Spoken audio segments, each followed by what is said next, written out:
Hello everyone welcome to School plus.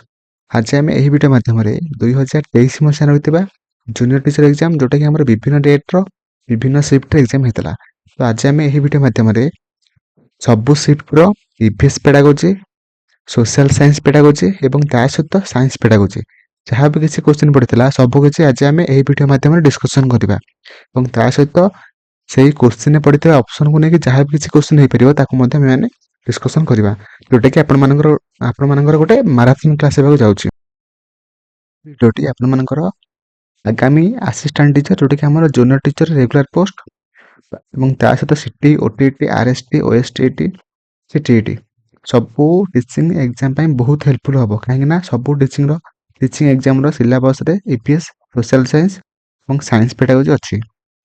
आपण मैंने video को फास्ट और लास्ट जाए देखिए वीडियो को लाइक करदे चैनल को नुआ सब्सक्राइब करके ऑल नोटिफिकेशन क्लिक करेंगे जो द्वारा कि मुझे जहाँ भी किसी नुआ वीडियो अपलोड करेंगे आप फास्ट नोटिफिकेशन पाइपर और ता सहित आपको आउ कौ टॉपिक उपर वीडियो दरकार और यही वीडियो आपको केमी लगे मतलब कमेंट जनइबे।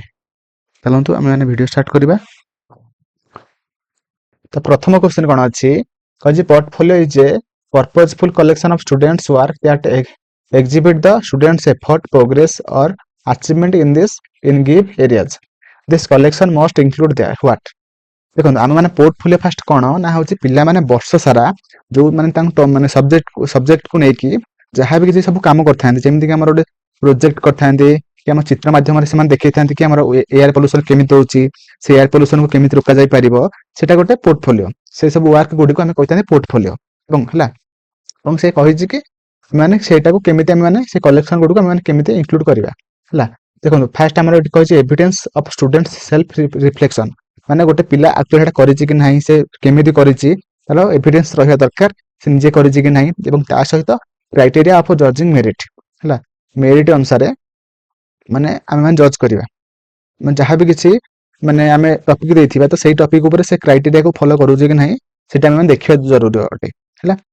तो यहाँ हूँ कथा तो दीटाक आम फॉलो करुच्छी तो से दीटा ठीक अच्छी है पोर्टफोलियो कला पोर्टफोलियो गोटे पिला करुच्ची पर्पजफुली तो से आगे से एविडेंस ठीक अच्छी कि नहीं सहित से सब क्राइटेरिया गुडी से फॉलो करुच्छे ना से जो पोर्टफोलियोटा है से दीटा दरकार तो ऑप्शन बी हो सठिक आंसर ओके। तो परवर्ती क्वेश्चन कही diagnostic assessment is mainly used for मैंने डायग्नोस्टिक असेसमेंट आम कौन करते ऑप्शन अच्छी identifying students strength and weaknesses grading comparing students certifying students completion देखो मैंने डायग्नोस्टिक असेसमेंट कौन करते ना गोटे पिलार कौ क्षेत्र में स्ट्रेंथ अच्छी कौ क्षेत्र तार माने वीक अच्छी जमीक से धर गोटे पिला तार गणित कौन अच्छी ना तो वीक अच्छी किंतु इंग्लिश से स्ट्रंग अच्छी से आम मैंने केमी जाना आम मैंने जो गोटे से पिला को मैंने डायग्नोस्टिक असेसमेंट करवा तेज आम मैंने जापर से आम डायग्नोस्टिक असेसमेंट आम मैंने कौन करते ना identifying the students strength and weakness है तो ऑप्शन है विल बी राइट आंसर। तो परवर्ती क्वेश्चन कौन कही the primary purpose of summative assessment in science is गोटे समेटिव असेसमेंट रो मेन पर्पज कौन देखो आम वर्षर शेष मैंने जो एग्जाम मैंने करते कौन ना समेटिव असेसमेंट है फॉर्मेटिव असेसमेंट कोटा ना गोटे क्लास मझे जो एग्जाम होता है कहते फॉर्मेटिव असेसमेंट है देखो आम मैंने समेटिव असेसमेंट कौन करते ना आम मैंने ग्रेड देवाई है टू डिटरमाइन ग्रेड्स है किंतु आमर to guide the next unit of instruction हम ना टू आइडेंटिफाई स्टूडेंट्स मिसकनसेप्शन हम ना कहना यहाँ मैंने डायग्नोस्टिक असेसमेंट आम जानी पारता अब मॉडिफाइंग ऑनगोइंग इंस्ट्रक्शन है हम ना अब कौन ना मैंने समेटिव असेसमेंट एथपाई करते कौन पाई ना ग्रेड को डिटरमाइन करने पिलाटा को ग्रेड रो अच्छी। तो परवर्ती आम क्वेश्चन को जीवा कही the method that focuses on identifying and solving real life problems in A systematic manner is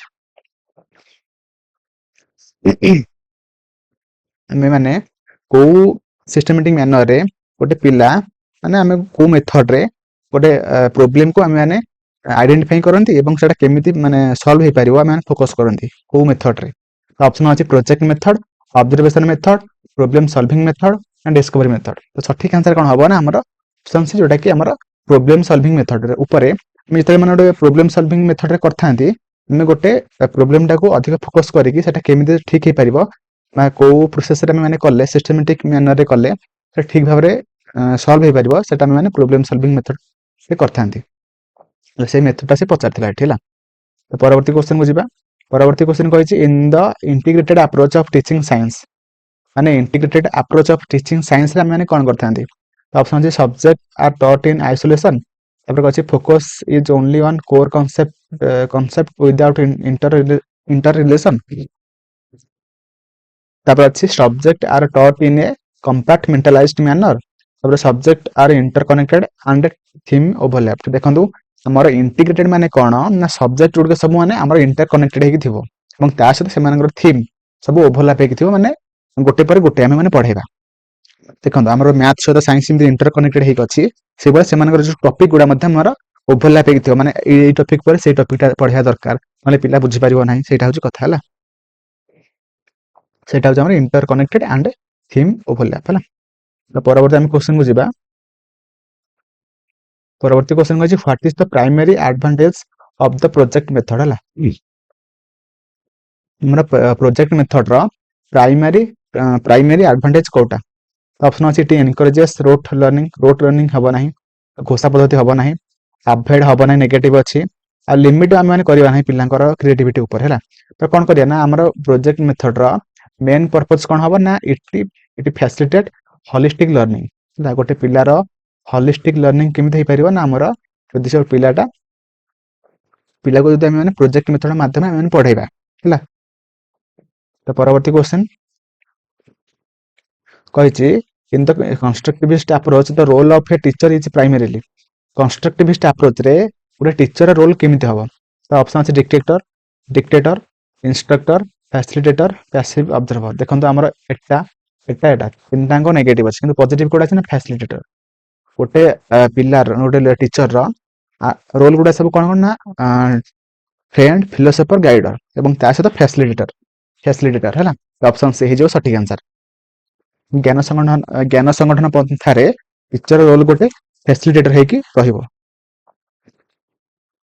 ତ ପରବର୍ତ୍ତୀ କ୍ୱେଶ୍ଚନ ଯୋଉଟା କହିଛି an essential objective of teaching science at the upper primary level is। ଆମେ ଅପର ପ୍ରାଇମେରୀ ଲେବୁଲରେ ଆମର ଯଦି ସାଇନ୍ସର ମେନ୍ ଅବଜେକ୍ଟିଭ କଣ? ତ option ଅଛି producing scientist, developing the ability to apply scientific principles in daily life, ତାପରେ ଅଛି memorise the periodic table, the learning laboratory rules. କଣ ହବ ସଠିକ ଆନ୍ସର? ତ ସଠିକ ଆନ୍ସର କଣ ହବ ନା ଆମର ଅପର ପ୍ରାଇମେରୀ ଲେବୁଲରେ ଆମର ସାଇନ୍ସର ମେନ୍ ଅବଜେକ୍ଟିଭ କଣ ହବ ନା developing the ability to apply scientific principle in daily life. ଯଦି ଗୋଟେ ପିଲାଟେ ଯାହାବି ଯଦି ପଢିଲା ଯଦି ସେଟାକୁ ସେ ତାର ଡେଲି ଲାଇଫରେ ଯଦି ସେ ଆପ୍ଲାଏ କରିପାରୁଛି ସେଟା ହଉଛି ମେନ୍ ଅବଜେକ୍ଟିଭ ସାଇନ୍ସ ପଢିବାର ହେଲା। ତ ପରବର୍ତ୍ତୀ କ୍ୱେଶ୍ଚନକୁ ଯିବା। ପରବର୍ତ୍ତୀ କ୍ୱେଶ୍ଚନ କହିଛି one of the main aim of teaching science at the upper primary stage is to develop ହେଲା। ଆମର ସାଇନ୍ସର ମେନ୍ ଅବଜେକ୍ଟିଭ ବା ମେନ୍ ଏମ୍ ଯୋଉଟା କି ଅପର ପ୍ରାଇମେରୀ ଏଜରେ ମାନେ ଡେଭଲପ ହେବା ନିହାତି ଦରକାର। କୋଉଟା ନା ମାଷ୍ଟରୀ ଓଭର ସାଇଣ୍ଟିଫିକ ଜାର୍ଗନ ହବ ନାହିଁ, ଦ skill two argue against scientific ଥିଓରିଜ ହବ ନାହିଁ, ଟୁ ଏ ସାଇଣ୍ଟିଫିକ ଟେମ୍ପର ହଁ, ଆଉ ଦ ଆବିଲିଟି ଟୁ ପାସ୍ ଏକ୍ସାମ ଏଟା ନୁହଁ। ଗୋଟେ ପିଲାର ଆକ୍ଚୁଆଲି ସାଇଣ୍ଟିଫିକ ଟେମ୍ପର ରହିବା ଦରକାର କାହିଁକିନା ସେ ସବୁଥିରେ ଯେମିତି ମାନେ ଜାଣିପାରୁଥିବ କି ଏଟା ଆକ୍ଚୁଆଲି କଣ ହେଲା କେମିତି, ମାଉସଟା କାମ କରୁଛି କେମିତି, ଟ୍ରିମର କାମ କରୁଛି କେମିତି, ସେଇଟା ଆମର ନିହାତି ଦରକାର। ଅପର ପ୍ରାଇମେରୀ ଲେବୁଲରେ ଗୋଟେ ପିଲାର ସେଇ ଥିଙ୍କିଂ ଆସିବା ଦରକାର ତେବେ ଯାଇକି ସେ ସାଇନ୍ସଟାକୁ ଠିକରେ ଜାଣିପାରିବ ହେଲା। ଅପସନ ସି ହେଇଯିବ ସଠିକ ଆନ୍ସର ହେଲା। ପରବର୍ତ୍ତୀ question which technique assess students comprehensive of scientific concept through spoken communication ହେଲା। କମ୍ୟୁନିକେସନ କଥା କହିଛି ମାନେ ୱାର୍କସିଟ୍ ହବ ନାହିଁ, ହୋମୱାର୍କ ହବ ନାହିଁ, ଲ୍ୟାବ ପ୍ରାକ୍ଟିକାଲ ହବ ନାହିଁ, କଣ ହବ ନା ଗ୍ରୁପ ଡିସ୍କସନ। ଅପସନ ସି ଯୋଉଟା କି ଗ୍ରୁପ ଡିସ୍କସନ ଓକେ। ତ ପରବର୍ତ୍ତୀ କ୍ୱେଶ୍ଚନ କହିଛି which of the following is ଆନ୍ ଏକ୍ସାମ୍ପଲ ଅଫ କ୍ୱାଣ୍ଟିଟେଟିଭ ଅବଜରଭେସନ। କ୍ୱାଣ୍ଟିଟେଟିଭ କୋଉଟା ହବ ନା ଲିକ୍ୱିଡ ଟର୍ନ ଗ୍ରୀନ ହବ ନାହିଁ, ସବଷ୍ଟାନ୍ସ ଫେଲ୍ଟ ହଟ୍ ହବ ନାହିଁ, ବର୍କିଂ ସାଉଣ୍ଡ ହବ ନାହିଁ, କଣ ହବ ନା the temperature of the solution increased by 10 degree Celsius. ଯୋଉଟା କି କ୍ୱାଣ୍ଟିଟେଟିଭ ଗୋଟେ ନମ୍ବରରେ ଯେହେତୁ ଆମେ ମାନେ ତାକୁ ମେଜର କରୁଛନ୍ତି ତ ସେଥିପାଇଁ ଏଟା ହେଇଯିବ ଗୋଟେ କ୍ୱାଣ୍ଟିଟେଟିଭ ଅବଜରଭେସନ ହେଲା। ଅପସନ ଡି ହେଇଯିବ ସଠିକ ଆନ୍ସର ହେଲା। ତ ପରବର୍ତ୍ତୀ କ୍ୱେଶ୍ଚନ ଯୋଉଟା କହିଛି what is the primary purpose of incorporating solo in science education. କ'ଣ ହବ? ଏଠି କହିଛି encourage surface level learning and discourage independent thinking। ତାପରେ କହିଛି to assess and improve the quality of students understanding ନା to avoid assessment। ଦେଖନ୍ତୁ solo in science ମାନେ କ'ଣ? ଆମର ଅପସନ ସି, ଯୋଉଟା କି to assess and improve the quality of students understanding, ମାନେ ଗୋଟେ ପିଲାର ସେ କେମିତି ବୁଝୁଛି ସେଟାକୁ ଆମେ ଆସେସ୍ କରିବା ଏବଂ ସେଇ ଅନୁସାରେ ଆମେ ତାକୁ ଇମ୍ପ୍ରୁଭ ମଧ୍ୟ କରିବା କ୍ୱାଲିଟିକୁ, ହେଲା। ସେଇଟା ହଉଛି ଆମର primary purpose of science education, ହେଲା। ଅପସନ ସି ହେଇଯିବ ସଠିକ ଆନ୍ସର। ମାନେ ପିଲାର ଯଦି ଆମେ ଗୋଟେ ସାଇନ୍ସ ଥିଙ୍କିଂ ଟାକୁ ଚେଞ୍ଜ କରିପାରିଲେ ସେ ଅଟୋମେଟିକ ମାନେ ସେ ବୁଝିପାରିବ ସବୁ ସାଇନ୍ସକୁ, ହେଲା। ସେ ଥିଙ୍କିଂଟା ଆମର ଆଣିବା ଦରକାର। ମାନେ ପାଠ ଆମେ ଯେତେବେଳେ ପଢଉଛନ୍ତି ସେଇ ଟାଇମରେ ସେ ଥିଙ୍କିଂଟାକୁ ମାନେ ଡେଭଲପ କରିବାର ଅଛି ପିଲାର। ତ ପରବର୍ତ୍ତୀ କ୍ୱେଶ୍ଚନ କହିଛି what tool allows for direct observation and assessment of students practical skill during laboratory activities, ହେଲା। ସେ କହିଛି କି ଆମେ ମାନେ ଯେତେବେଳେ ଲାବୋରେଟୋରୀ ଆକ୍ଟିଭିଟି କରୁଛନ୍ତି ବା ପ୍ରାକ୍ଟିକାଲ ସ୍କିଲ୍ କରୁଛନ୍ତି ସେତେବେଳେ ଆମର କ'ଣ ନିହାତି ଦରକାର ଅଛି? ତ ଲ୍ୟାବ୍ ରିପୋର୍ଟ କହିଛି, ନୋଟବୁକ୍ କହିଛି, ଏକ୍ସାମିନେସନ କହିଛି, ତାପରେ କମ୍ପ୍ୟୁଟର ସିମୁଲେସନ କହିଛି। ଦେଖନ୍ତୁ ସଠିକ ଆନ୍ସର କ'ଣ ହବ? ଯେହେତୁ ଆମେ ଲାବୋରେଟୋରୀରେ ଅଛନ୍ତି ସେଥିପାଇଁ ଆମର ଲାବୋରେଟୋରୀ ନୋଟବୁକ୍ ଆମର ନିହାତି ଦରକାର, ହେଲା। ତ option A will be right answer, ହେଲା।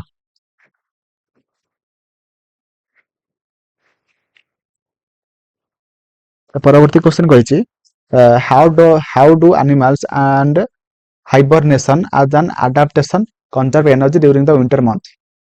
ଗୋଟେ ଯୋଉ ଆମର ଶୀତ ନିଦ୍ରା ଯୋଉ ଆମର ସବୁ ଆନିମାଲ ମାନେ କରିଥାନ୍ତି ନିଶ୍ଚୟ କ'ଣ କରନ୍ତି ନା ସେମାନେ ଏଣ୍ଟରିଂ ଡିପ୍ ମାନେ ଭିତରକୁ ପଳାନ୍ତି ଏବଂ ସେ ଲୋ ଆକ୍ଟିଭିଟି ଷ୍ଟେଟକୁ ପଳାନ୍ତି, ହେଲା। ଅଧିକ ମାନେ କମ କାମ କରିଥାନ୍ତି, ହେଲା, ଯେମିତି ବେଙ୍ଗ ମାନେ, ହେଲା। ତ ପରବର୍ତ୍ତୀ କ୍ୱେଶ୍ଚନ କହିଛି what term describe the process of an organism gradually becoming better suited to its environment over time, ହେଲା। ଯଦି ଗୋଟେ ଆମର ଗୋଟେ ଜାତି ପରେ ବା ଗୋଟେ ଜେନେରେସନ ପରେ ଆଉ ଗୋଟେ ଜେନେରେସନ ଯୋଉ ଡେଭଲପ ହେଇକି ବାହାରୁଛି ସେଟାକୁ ଆମେ କ'ଣ କହିଥାନ୍ତି? କହିଥାନ୍ତି ଆମେ କ'ଣ ନା ଅପସନ ଅଛି ଡିସଇଣ୍ଟିଗ୍ରେସନ, ଟ୍ରାନ୍ସଫର୍ମେସନ, ମ୍ୟୁଟେସନ ଓ ଇଭଲ୍ୟୁସନ। ସଠିକ ଆନ୍ସର କ'ଣ ହବ ନା ଆମର ଅପସନ ଡି ଇଭଲ୍ୟୁସନ, ହେଲା। ପରବର୍ତ୍ତୀ କ୍ୱେଶ୍ଚନ କହିଛି why is it important to teach the scientific method and a critical thinking skill। ଆମର ସାଇଣ୍ଟିଫିକ ମେଥଡ ଏବଂ ତା ସହିତ କ୍ରିଟିକାଲ ଥିଙ୍କିଂ ସ୍କିଲ୍ ଆମର କ'ଣ ପାଇଁ ଇମ୍ପୋର୍ଟାଣ୍ଟ? ଅପସନ ଅଛି ଟୁ ଡିସ୍କରେଜ ହ୍ୟାଣ୍ଡ ଅନ୍ ଏକ୍ସପେରିମେଣ୍ଟ, ହବନି, ଡିସ୍କରେଜ ହେବ ନାହିଁ। ତାପରେ ଅନଇଣ୍ଟରେଷ୍ଟିଂ ହବ ନାହିଁ। ତାପରେ ଲିମିଟ ହବ ନାହିଁ। କ'ଣ ହବ ନା to develop problem solving skill and rational thinking, ହେଲା। ଅପସନ ଡି ହେଇଯିବ ସଠିକ ଆନ୍ସର।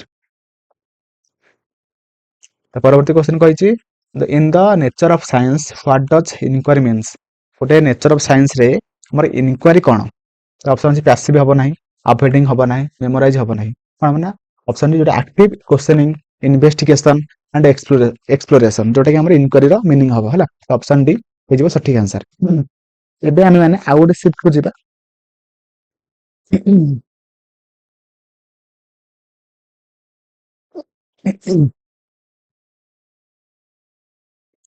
ତ ପରବର୍ତ୍ତୀ କ୍ୱେଶ୍ଚନ କ'ଣ କହିଛି ନା ଗୋଟେ ସେକେଣ୍ଡ କହିଛି which pedagogical tool in EVS can be most effective in fostering global environmental awareness, ହେଲା। କୋଉଟା ଆମର ଗୋଟେ pedagogical tool ଯୋଉଟା କି ଆମର ଗ୍ଲୋବାଲ ଏନଭାୟରମେଣ୍ଟାଲ ଆୱାରନେସ କୁ ଅଧିକ ଇଫେକ୍ଟ କରିଥାଏ, ହେଲା। କୋଉଟା ମାନେ କାହା ମାଧ୍ୟମରେ ଆମେ ମାନେ ପଢିବା ଯୋଉଦ୍ୱାରା କି ପିଲାମାନଙ୍କର ଗ୍ଲୋବାଲ ଏନଭାୟରମେଣ୍ଟାଲ ଆୱାରନେସ ବଢିବ? ତ ଅପସନ ଅଛି କମ୍ପାରେଟିଭ ଷ୍ଟଡିଜ ଫର ଡିଫରେଣ୍ଟ ଇକୋସିଷ୍ଟମ, ଓନ୍ଲି ହବ ନାହିଁ, ଇଗ୍ନୋରିଂ ହବ ନାହିଁ, ଓନ୍ଲି ହବ ନାହିଁ। ତ ସଠିକ ଆନ୍ସର କ'ଣ ହବ ନା ଆମର ଅପସନ ଏ ଗୋଟେ କମ୍ପାରେଟିଭ ଷ୍ଟଡିଜ ଫର ଡିଫରେଣ୍ଟ ଇକୋସିଷ୍ଟମ, ଅପସନ ଏ, ହେଲା। ତ ପରବର୍ତ୍ତୀ କ୍ୱେଶ୍ଚନ କହିଛି ହାଉ does EVS contribute to the holistic development of a child, ହେଲା। ଆମେ ମାନେ କେମିତି EVS ଟା କେମିତି ଗୋଟେ ପିଲାର holistic development ରେ ଇଫେକ୍ଟ ପକାଏ ବା କଣ୍ଟ୍ରିବ୍ୟୁଟ କରେ କେମିତି? ଦେଖନ୍ତୁ ଓନ୍ଲି ହବ ନାହିଁ, ଏକ୍ସାମ ହବ ନାହିଁ, ଏକ୍ସାମ ନେଗେଟିଭ, ତାପରେ ଓନ୍ଲି ହବ ନାହିଁ। ତ କ'ଣ ହବ ନା ଅପସନ ସି ଯୋଉଟା କି Bai connecting academic knowledge with real world situation, ମାନେ ଆମେ ଯାହା କିଛି ପଢୁଛନ୍ତି ସେଟା ଆମ ରିଅଲ ଲାଇଫ ସହିତ ମାନେ ଜଏଣ୍ଟ ହେବା ଦରକାର, ହେଲେ ପିଲାମାନଙ୍କର ଅଟୋମେଟିକ ଲର୍ଣ୍ଣିଂ ହେଇ ଚାଲିବ। ତ ପରବର୍ତ୍ତୀ କ୍ୱେଶ୍ଚନ କହିଛି EVS ଶିକ୍ଷା ବିଜ୍ଞାନ ପରିପ୍ରେକ୍ଷୀରେ କେଉଁ ନୀତି ଗଭୀର ବୁଝାପଣା ଏବଂ ଦୀର୍ଘ ସମୟ ପାଇଁ ଧାରଣା ଶକ୍ତିକୁ ସୁନିଶ୍ଚିତ କରି ଧାରଣା ଗୁଡ଼ିକର ପୁନର୍ବାର ପରିଦର୍ଶନ ହେଉଥିବା ପ୍ରକ୍ରିୟାର ସମୀକ୍ଷା ଆବଶ୍ୟକ କରେ? କୋଉଟା?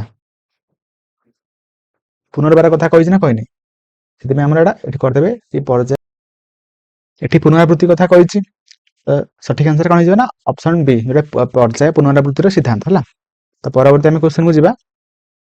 ତ ପରବର୍ତ୍ତୀ କ୍ୱେଶ୍ଚନ କହିଛି which of the following best describe the significance of environmental studies EVS in education ହେଲା। କୋଉଟା ଆମର ଗୋଟେ ବେଷ୍ଟ ଡେସ୍କ୍ରାଇବ ଯୋଉଟା କି ଆମର ଏନଭାୟରମେଣ୍ଟାଲ ଷ୍ଟଡିଜ ର ସିଗ୍ନିଫିକାନ୍ସ ମାନେ ଇଫେକ୍ଟ ପକାଇଥାଏ। ଆମେ ଇଭିଏସ୍ ପଢିବା ଦ୍ୱାରା ଆମର ମାନେ କୋଉଟା ଆମର ଇଫେକ୍ଟ ପକାଏ, ମାନେ କାହା ଉପରେ ଆମେ ପଢିବା ନିହାତି ଦରକାର। ଅପସନ ଅଛି ଟୁ ଅଣ୍ଡରଷ୍ଟାଣ୍ଡ ଜିଓଗ୍ରାଫିକାଲ ଲ୍ୟାଣ୍ଡସ୍କେପ, ଦେଖନ୍ତୁ ଓନ୍ଲି ଏସନ୍ ହବ ନାହିଁ। ତାପରେ ଅଛି solely focus on biological species and their classification ହବ ନାହିଁ। studies political system and in different countries ହବ ନାହିଁ। ହବ କଣ ନା ଅପସନ ସି, ଯୋଉଟା to develop in interdisciplinary understanding for natural and human made environment, ମାନେ ଆମେ ଏନଭାୟରମେଣ୍ଟକୁ ଆମେ ଠିକରେ ବୁଝିବା ଦରକାର, ତେବେ ଯାଇକି ମାନେ ଇଭିଏସ୍ ପଢିଲେ ପଢିବାର ମାନେ ଆମକୁ ସଫଳ ମିଳିବ। ଖାଲି ବହି ପଢିଦେଲେ ହବନି ନା, ତ ଆମେ କଣ ଇଭିଏସ୍ ପଢିବା ଯୋଉଦ୍ୱାରା କି ଆମେ ଜାଣିପାରିବା କି ଆମ ଏନଭାୟରମେଣ୍ଟରେ ଆକ୍ଚୁଆଲି କଣ ସବୁ ଆମର ନ୍ୟାଚୁରାଲ ଆଉ ହ୍ୟୁମାନ ମେଡ ଯୋଉ ଆମର ଅଛି ସବୁ ଜିନିଷ ପତ୍ର, ଆମେ କେମିତି ତା ମଧ୍ୟରେ ସମ୍ପର୍କ ତିଆରି କରିବା, ସମ୍ପର୍କ ତିଆରି କରିକି ଆମେ ଠିକରେ ରହିବା, ସେଟା ହଉଛି ଆମର କଥା। ଅପସନ ସି ହେଇଯିବ ସଠିକ ଆନ୍ସର। ପରବର୍ତ୍ତୀ କ୍ୱେଶ୍ଚନ କହିଛି କି which of the following principle stress the importance of relating EVS concept with daily life experience ହେଲା। ଆମର କୋଉଟା କୋଉ ଆମର ପ୍ରିନ୍ସିପଲ ଯୋଉଟା କି ଆମର EVS ର କନସେପ୍ଟ ଯୋଉଟା କି ଆମର ଡେଲି ଲାଇଫ ଏକ୍ସପିରିଏନ୍ସ ଉପରେ ଅଧିକ ଷ୍ଟ୍ରେସ ଦିଏ। ତ ଅପସନ ଅଛି ପ୍ରିନ୍ସିପଲ ଅଫ ଥିଓରି ହବ ନାହିଁ, ଆପ୍ଲିକେସନ ହବ ନାହିଁ, ପ୍ରାକ୍ଟିସ ହବ ନାହିଁ। ସଠିକ ଆନ୍ସର କଣ ହବ ନା ଅପସନ ବି, ଯୋଉଟା କି ପ୍ରିନ୍ସିପଲ ଅଫ କୋରିଲେସନ, ମାନେ ଆମେ ମାନେ ଦିଟା କନସେପ୍ଟ ସବୁ କନସେପ୍ଟ ସହିତ ଆମ ଡେଲି ଲାଇଫକୁ ଆମେ ରିଲେଟ କରିବା, ତେବେ ସେଟାକୁ ଆମେ କହିଥାନ୍ତି ପ୍ରିନ୍ସିପଲ ଅଫ କୋରିଲେସନ ହେଲା। ଓକେ, ତ ଆଉ ଗୋଟେ ଶିଫ୍ଟକୁ ଯିବା।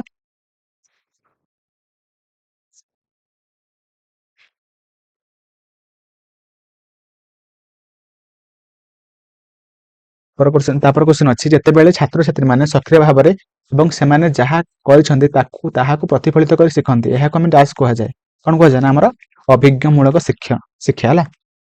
ତ ପରବର୍ତ୍ତୀ କ୍ୱେଶ୍ଚନ କହିଛି which methodology benefits most from the integration of science and social science in EVS ହେଲା।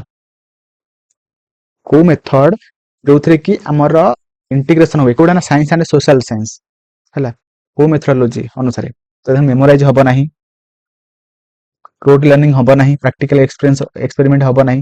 ହବ କଣ ନା ଅପସନ ବି, ଯୋଉଟା case study that encompass both scientific and societal perspective ହେଲା। ଅପସନ ବି, ମାନେ କେସ୍ ଷ୍ଟଡି ଅନୁସାରେ ମାନେ ମାଧ୍ୟମରେ ଆମେ ମାନେ ସବୁ ସାଇଣ୍ଟିଫିକ ଏବଂ ସାଇନ୍ସ ଆଣ୍ଡ ସୋସିଆଲ ସାଇନ୍ସକୁ ଆମେ ମାନେ ଇଭିଏସ ରେ ଇଣ୍ଟିଗ୍ରେଟ କରିଥାନ୍ତି।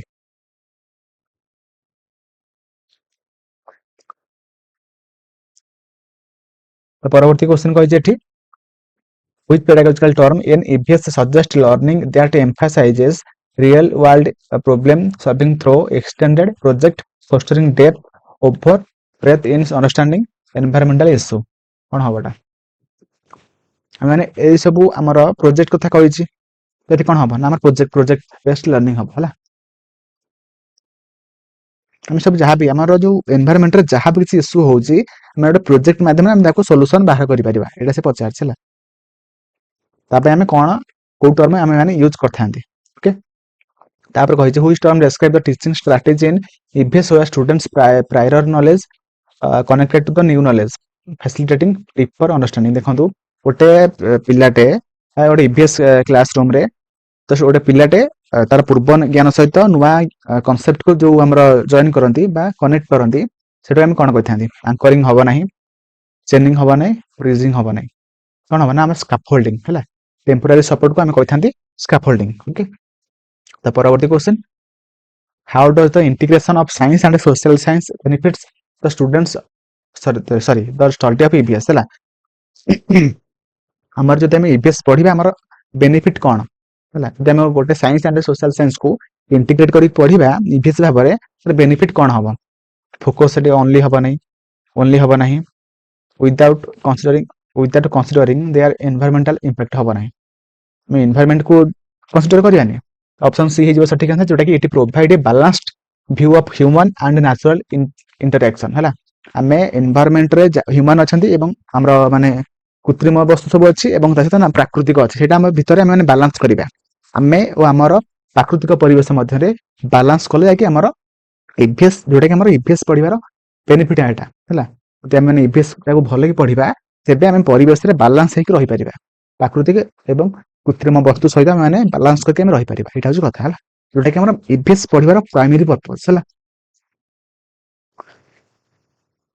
କହିଛି କେଉଁ ସିଦ୍ଧାନ୍ତ ଗୋଟିଏ ଧାରଣାକୁ ସୂଚିତ କରେ ଯେ ଇଭିଏସ୍ ଶିକ୍ଷାଦାନ କେବଳ ଶ୍ରେଣୀଗୃହ ସେଟିଂରେ ସୀମିତ ରହିବା ଉଚିତ ନୁହେଁ। ଦେଖନ୍ତୁ ଆମେ ଯେତେବେଳେ ବି ଇଭିଏସ୍ ପଢେଇବା ପିଲାମାନଙ୍କୁ, ସେତେବେଳେ ଆମେ କେବଳ ଶ୍ରେଣୀଗୃହ ଭିତରେ ରହିବା ନାହିଁ, ଆମେ ଆମର ଏନଭାରମେଣ୍ଟକୁ ମାନେ ଏନଭାରମେଣ୍ଟରେ ଯାହା ବି କିଛି ଆମର ସବୁ ମାନେ ଉପାଦାନ ଥିବ କି ଅବଜେକ୍ଟ ଥିବ ତାକୁ ଆମେ ଏକ୍ସାମ୍ପଲ ଭାବରେ ନେଇକି ମାନେ ପଢେଇବା ଉଚିତ। ସେଟାକୁ ଆମେ କେମିତି ବା କୋଉ ମେଥଡକୁ ଆମେ କୋଉ ପ୍ରିନ୍ସିପଲକୁ ଆମେ ଓବେ କରିବା ସେଟା ସେ ପଚାରିଛି। ତ ଅପସନ ଅଛି ସମୁଦାୟ ନୀତି, ନା ଖୋଲା ଆକାଶ ତଳେ ଶିକ୍ଷଣର ନୀତି ବା principal of open air learning, ତାପରେ କହିଛି ସମାନତାର ନୀତି, ପ୍ରତିବନ୍ଧକ ନୀତି। ଦେଖନ୍ତୁ ଆମେ ପଜିଟିଭ ଯାହା ବି କିଛି ଅଛି ତାକୁ ଆମେ ଦେଖିବା, ନେଗେଟିଭ ଟାକୁ ଆମେ ଆନ୍ସର କରିବା ନାହିଁ। ଓକେ, ଦେଖନ୍ତୁ ଫାର୍ଷ୍ଟ ଆମର କଣ ଅଛି এটা দেখুন ସମୁଦାୟ ପ୍ରିନ୍ସିପଲ ଅଫ ଟୋଟାଲିଟି, এটা ହବ ନାହିଁ ହେଲା। ତାପରେ ଆସିଲା ୟୁନିଫର୍ମିଟି, ୟୁନିଫର୍ମିଟି ଗୋଟେ ନେଗେଟିଭ ମାନେ ୱାର୍ଡ ଅଟେ ହେଲା, ମାନେ ସମସ୍ତଙ୍କ ପାଇଁ ସମାନତା ଆମର ଦରକାର ନାହିଁ ହେଲା। ତାପରେ ଆସିଲା ରେଷ୍ଟ୍ରିକ୍ସନ, এটা ମଧ୍ୟ ଗୋଟେ ନେଗେଟିଭ। ଦେଖନ୍ତୁ ତାପରେ ଆମର ଅଛି କି principal of open air learning, ଯୋଉଟା ଆମର ଆନ୍ସର ହେଇଯିବ ହେଲା। ଏଇଟା ଆମର ପଜିଟିଭ ଅଛି ତ ସେଥିପାଇଁ ଆମର ଅପସନ ବି ହେଇଯିବ ସଠିକ ଆନ୍ସର। କାହିଁକି ନା ଆମେ ଯେତେବେଳେ ବି ପିଲାମାନଙ୍କୁ ଇଭିଏସ୍ ପଢେଇବା ସେତେବେଳେ ଆମେ ମାନେ ଏନଭାରମେଣ୍ଟରେ ଯାହା ବି କିଛି ସବୁ ଆମର ଅଛି ତାକୁ ନେଇକି ଆମେ ପଢେଇବା, ତେବେ ଯାଇକି ପିଲାମାନଙ୍କର ଠିକ ଭାବରେ ଲର୍ଣ୍ଣିଂ ହେଇପାରିବ, କାହିଁକି ନା ସେମାନେ ଆକ୍ଟିଭ ପାର୍ଟିସିପେସନ କରିବେ। ଓକେ, ପରବର୍ତ୍ତୀ ଆମେ କ୍ୱେଶ୍ଚିନକୁ ଯିବା। ପରବର୍ତ୍ତୀ ଆମର କ୍ୱେଶ୍ଚିନ କଣ ଅଛି, କହିଛି କି which principle is fundamental to effective EVS teaching ହେଲା। ମୋର ଇଭିଏସ୍ ଟିଚିଂ ର କୋଉଟା ଗୋଟେ ମୋଷ୍ଟ ଇଫେକ୍ଟିଭ ପ୍ରିନ୍ସିପଲ ଅଟେ। କାହାକୁ ନେଇକି ଆମେ ପଢେଇଲେ ବା କୋଉ ଭାବରେ ଆମେ ପଢେଇଲେ ପିଲାମାନଙ୍କର ଯୋଉ ଆମେ ପଢେଇବା ଯୋଉଟା କି ଇଭିଏସ୍ ପଢେଇବା ସେଟା ଆମର ବହୁତ ଇଫେକ୍ଟିଭ ହବ। ଓକେ, ଦେଖନ୍ତୁ ଫାର୍ଷ୍ଟ ଆମେ ରୋଟ୍ ଲର୍ଣ୍ଣିଂ ଦେଇଛି, ମାନେ ଘୋଷା ପଦ୍ଧତି ହବ ନାହିଁ। ତାପରେ ଆସିଲା ଆମର theory, focusing solely on theoretical knowledge, ଏଟା ହବ ନାହିଁ, ମାନେ ଥିଓରି ଉପରେ ଅଧିକ ଆମେ ଫୋକସ କରିବା ନାହିଁ। ତାପରେ ଅଛି integrating interdisciplinary themes and emphasizing the interconnectedness of the environment society and economy. ତାପରେ ଅଛି ଆଭଏଡିଂ ମଧ୍ୟ ହବନି, ଏଟା ଗୋଟେ ନେଗେଟିଭ ୱାର୍ଡ। ଦେଖନ୍ତୁ ଆମେ ଆମର ଏନଭାରମେଣ୍ଟ ସୋସାଇଟି ଇକୋନୋମିକୁ ନେଇକି ସବୁ ପଏଣ୍ଟକୁ ନେଇକି ଆମେ ତାକୁ ଇଣ୍ଟିଗ୍ରେଟ କରିବା ଏବଂ ସବୁ ଏକ୍ସାମ୍ପଲକୁ ନେଇକି ଆମେ ଇଭିଏସ୍ ପଢେଇବା, ତେବେ ଯାଇକି ପିଲାମାନଙ୍କର ଇଭିଏସ୍ ଟିଚିଂଟା ଗୋଟେ ଇଫେକ୍ଟିଭ ଭାବରେ ତାଙ୍କ ଉପରେ ଇଫେକ୍ଟ ପକେଇବ ହେଲା। ସେଥିପାଇଁ ଆମର ଅପସନ ସି ହେଇଯିବ ସଠିକ ଆନ୍ସର। ଓକେ, ପରବର୍ତ୍ତୀ କ୍ୱେଶ୍ଚିନ କହିଛି ହୁଇଚ୍, ଚାରିଟା ଅପସନ ଦେଇଛି, ଚାରିଟାଙ୍କ ଅପସନ ମଧ୍ୟରେ କୋଉଟା ଯୋଉଟା କି ଆମର ଇଭିଏସ୍ ର କୋର କନସେପ୍ଟକୁ ଡେସ୍କ୍ରାଇବ କରୁଛି। ଓକେ, ମାନେ ପଜିଟିଭ ଯୋଉଟା ଥିବ ସେଟାକୁ ଆମେ ଦେଖିବା ହେଲା। ତ ଅପସନ ଅଛି it is solely for meeting academic curriculum requirement, academic curriculum ଉପରେ ଆମେ ଫୋକସ କରିବା ଦରକାର ନାହିଁ, ତାକୁ ଆମେ ଡେସ୍କ୍ରାଇବ କରୁନାହିଁ। ଓନ୍ଲି ଦେଇଛି, only focuses on understanding human society, only ହବ ନାହିଁ, ନେଗେଟିଭ ଏଟା ୱାର୍ଡ। ତାପରେ କହିଛି it helps in understanding the environment from theoretical ମଧ୍ୟ ଗୋଟେ ନେଗେଟିଭ ୱାର୍ଡ। ଦେଖନ୍ତୁ ତାପରେ କଣ କହିଛି, it aids in building a foundation for deeper exploration into environmental issue and solution ହେଲା। ଆମେ ଆମର ଏନଭାରମେଣ୍ଟ ଯାହା ବି ଅଛି ତାକୁ ପୁରା ଡିପଲି ଏକ୍ସପ୍ଲୋର କରିବା ଏବଂ ତାର ଇସ୍ୟୁ କଣ ଅଛି ଏବଂ ସେ ଇସ୍ୟୁଟା ଆମର କେମିତି ଠିକ ହେଇପାରିବ ତା ଉପରେ ଅଧିକ ଫୋକସ କରିବା। ସେଇଟା ଆମର ମାନେ ଗୋଟେ ଇଭିଏସ୍ ର କୋର କନସେପ୍ଟକୁ ସେ ଡେସ୍କ୍ରାଇବ କରୁଛି ହେଲା। ନା ଆକୁ ତାର ମେନ୍ ଅବଜେକ୍ଟିଭ ହଉଛି ଆମେ ଏନଭାରମେଣ୍ଟରେ ଯାହା ବି କିଛି ଆମର ଇସ୍ୟୁ ଅଛି ତାକୁ ଆମେ କେମିତି ଠିକ କରିବା, ଏଇଟା ହଉଛି ଆମର କୋର କନସେପ୍ଟର ମେନ୍ ଅବଜେକ୍ଟିଭ ହେଲା। ଆମର ଅପସନ ଡି ହେଇଯିବ ସଠିକ ଆନ୍ସର ହେଲା। ପରବର୍ତ୍ତୀ କ୍ୱେଶ୍ଚିନ କହିଛି in EVS pedagogy the significance of field trip is to, ମାନେ ଆମର ଇଭିଏସ୍ ପେଡାଗୋଜିରେ ଫିଲ୍ଡ ଟ୍ରିପର ମେନ୍ ଏମ୍ କଣ ହେଲା। ଅପସନ ଅଛି take a break from studies, ହବ ନାହିଁ, ଏଟା ହବ କି ନେଗେଟିଭ, ଏଟା ଅଛି। ଓନ୍ଲି ଅଛି, ନେଗେଟିଭ ହବ ନାହିଁ। ଆଭଏଡ ଅଛି, ନେଗେଟିଭ ହବ ନାହିଁ। କଣ ହବ ନା ଅଫର ଆନ୍ authentic first hand experience of environmental concept, ଆମେ ଏନଭାରମେଣ୍ଟ କନସେପ୍ଟ ଯାହା ବି କିଛି ଅଛି ତାର ଆମେ ଅବଜରଭେସନ କରିବା ଏବଂ ତାର ଏକ୍ସପିରିଏନ୍ସ ଆମେ ନେବା ହେଲା, ତେବେ ଯାଇକି ଯୋଉଟା କି ଆମର ଫିଲ୍ଡ ଟ୍ରିପର ମେନ୍ ଏମ୍ ଅଟେ ବା ସିଗ୍ନିଫିକାନ୍ସ ଅଟେ ହେଲା। ଅପସନ ସି ହେଇଯିବ ସଠିକ ଆନ୍ସର ହେଲା। ପରବର୍ତ୍ତୀ କ୍ୱେଶ୍ଚିନ କହିଛି କହିଛି what pedagogical strategy in EVS encourages students to solve real life environmental problem। ମାନେ କହିଛି କି ଆମର କୋଉଟା ଗୋଟେ pedagogical strategy ଯୋଉଟା କି EVS ରେ ଯୋଉଟା କି ପିଲାମାନଙ୍କର ଯାହା ବି କିଛି ରିଅଲ ଲାଇଫ ରେ ଯାହା ବି କିଛି ମାନେ ପ୍ରୋବ୍ଲେମ ଆସେ ତାକୁ ସେ କେମିତି ସଲ୍ଭ କରିବେ ସେଟାକୁ ସେ ଏନକରେଜ କରେ। କୋଉଟାକୁ ଦେଖନ୍ତୁ ଅପସନ ଅଛି ମେମୋରାଇଜେସନ ହବ ନାହିଁ, ଏଟା ଘୋଷା ପଦ୍ଧତି ହବ ନାହିଁ, ଲେକ୍ଚର ମେଥଡ ହବ ନାହିଁ, ତାପରେ ଲିସନିଂ ଆପ୍ରୋଚ ହବ ନାହିଁ। କଣ ହବ ନା ଆମର ଅପସନ ଏ ଯୋଉଟା କି ପ୍ରୋବ୍ଲେମ ସଲଭିଂ ଆପ୍ରୋଚ, ଯୋଉଟା କି ପିଲାମାନଙ୍କୁ ଆମେ ମାନେ ଯଦି ପ୍ରୋବ୍ଲେମ ସଲଭିଂ ଆପ୍ରୋଚ ରେ ଇଭିଏସ୍ ପଢେଇବା ତେବେ ପିଲାମାନଙ୍କର ପ୍ରୋବ୍ଲେମ ସଲଭିଂ ମାନେ ଡେଲି ଲାଇଫ ରେ ଯାହା ବି କିଛି ପ୍ରୋବ୍ଲେମ ଆସିବ ସେଟାକୁ ସେ କେମିତି ଠିକ କରିପାରିବେ ସେ ଜାଣିପାରିବେ। ସେଥିପାଇଁ ଆମର ଅପସନ ଏ ହେଇଯିବ ସଠିକ ଆନ୍ସର ହେଲା, ପ୍ରୋବ୍ଲେମ ସଲଭିଂ ଆପ୍ରୋଚ ହେଲା। ଏଟା ଥିଲା ଆମର ଗୋଟେ ସିଫ୍ଟ ର ଇଭିଏସ୍ pedagogy କ୍ୱେଶ୍ଚିନ୍। ଆଉ ଗୋଟେ ସିଫ୍ଟ କୁ ଯିବା।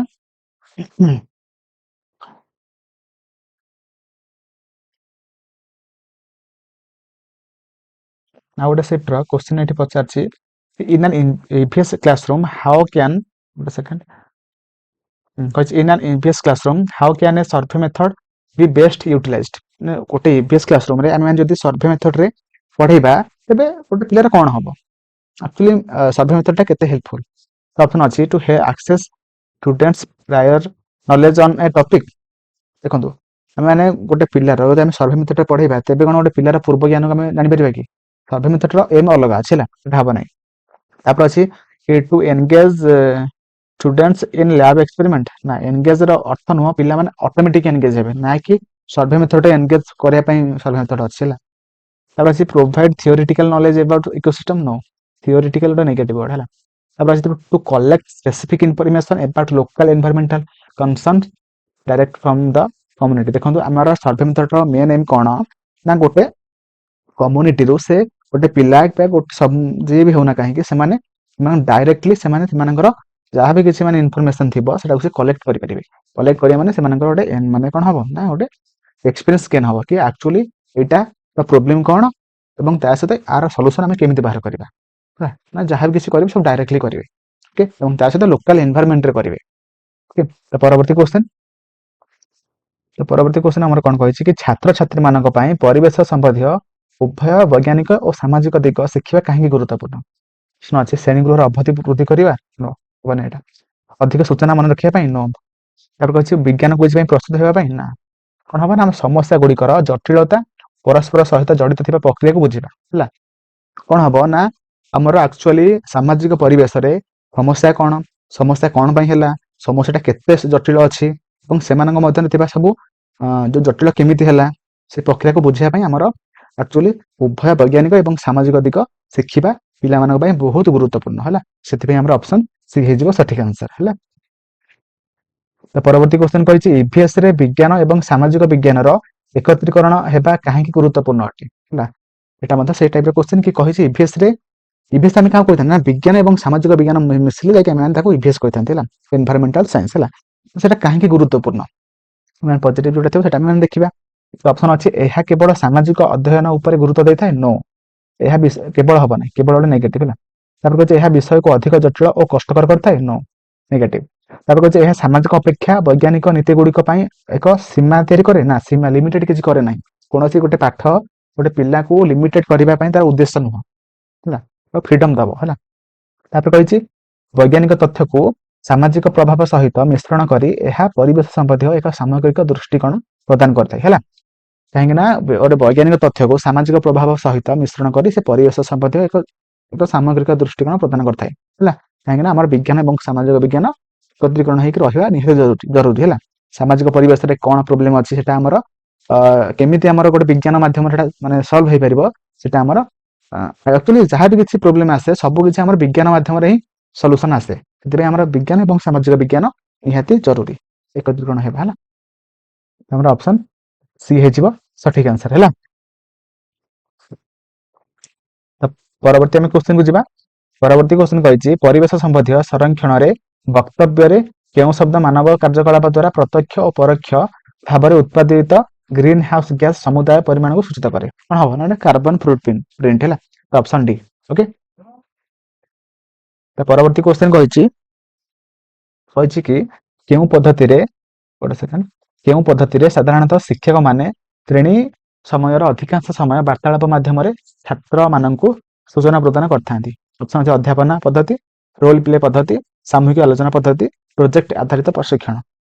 कौन हम ना अधिक डिस्कसन बा अधिक वार्तालाप माध्यम छात्र मानक पढ़ाई था माध्यम ना आम अध्यापना पद्धति माध्यम ऑप्शन ए है ऑप्शन ए हो सठिक आंसर। ओके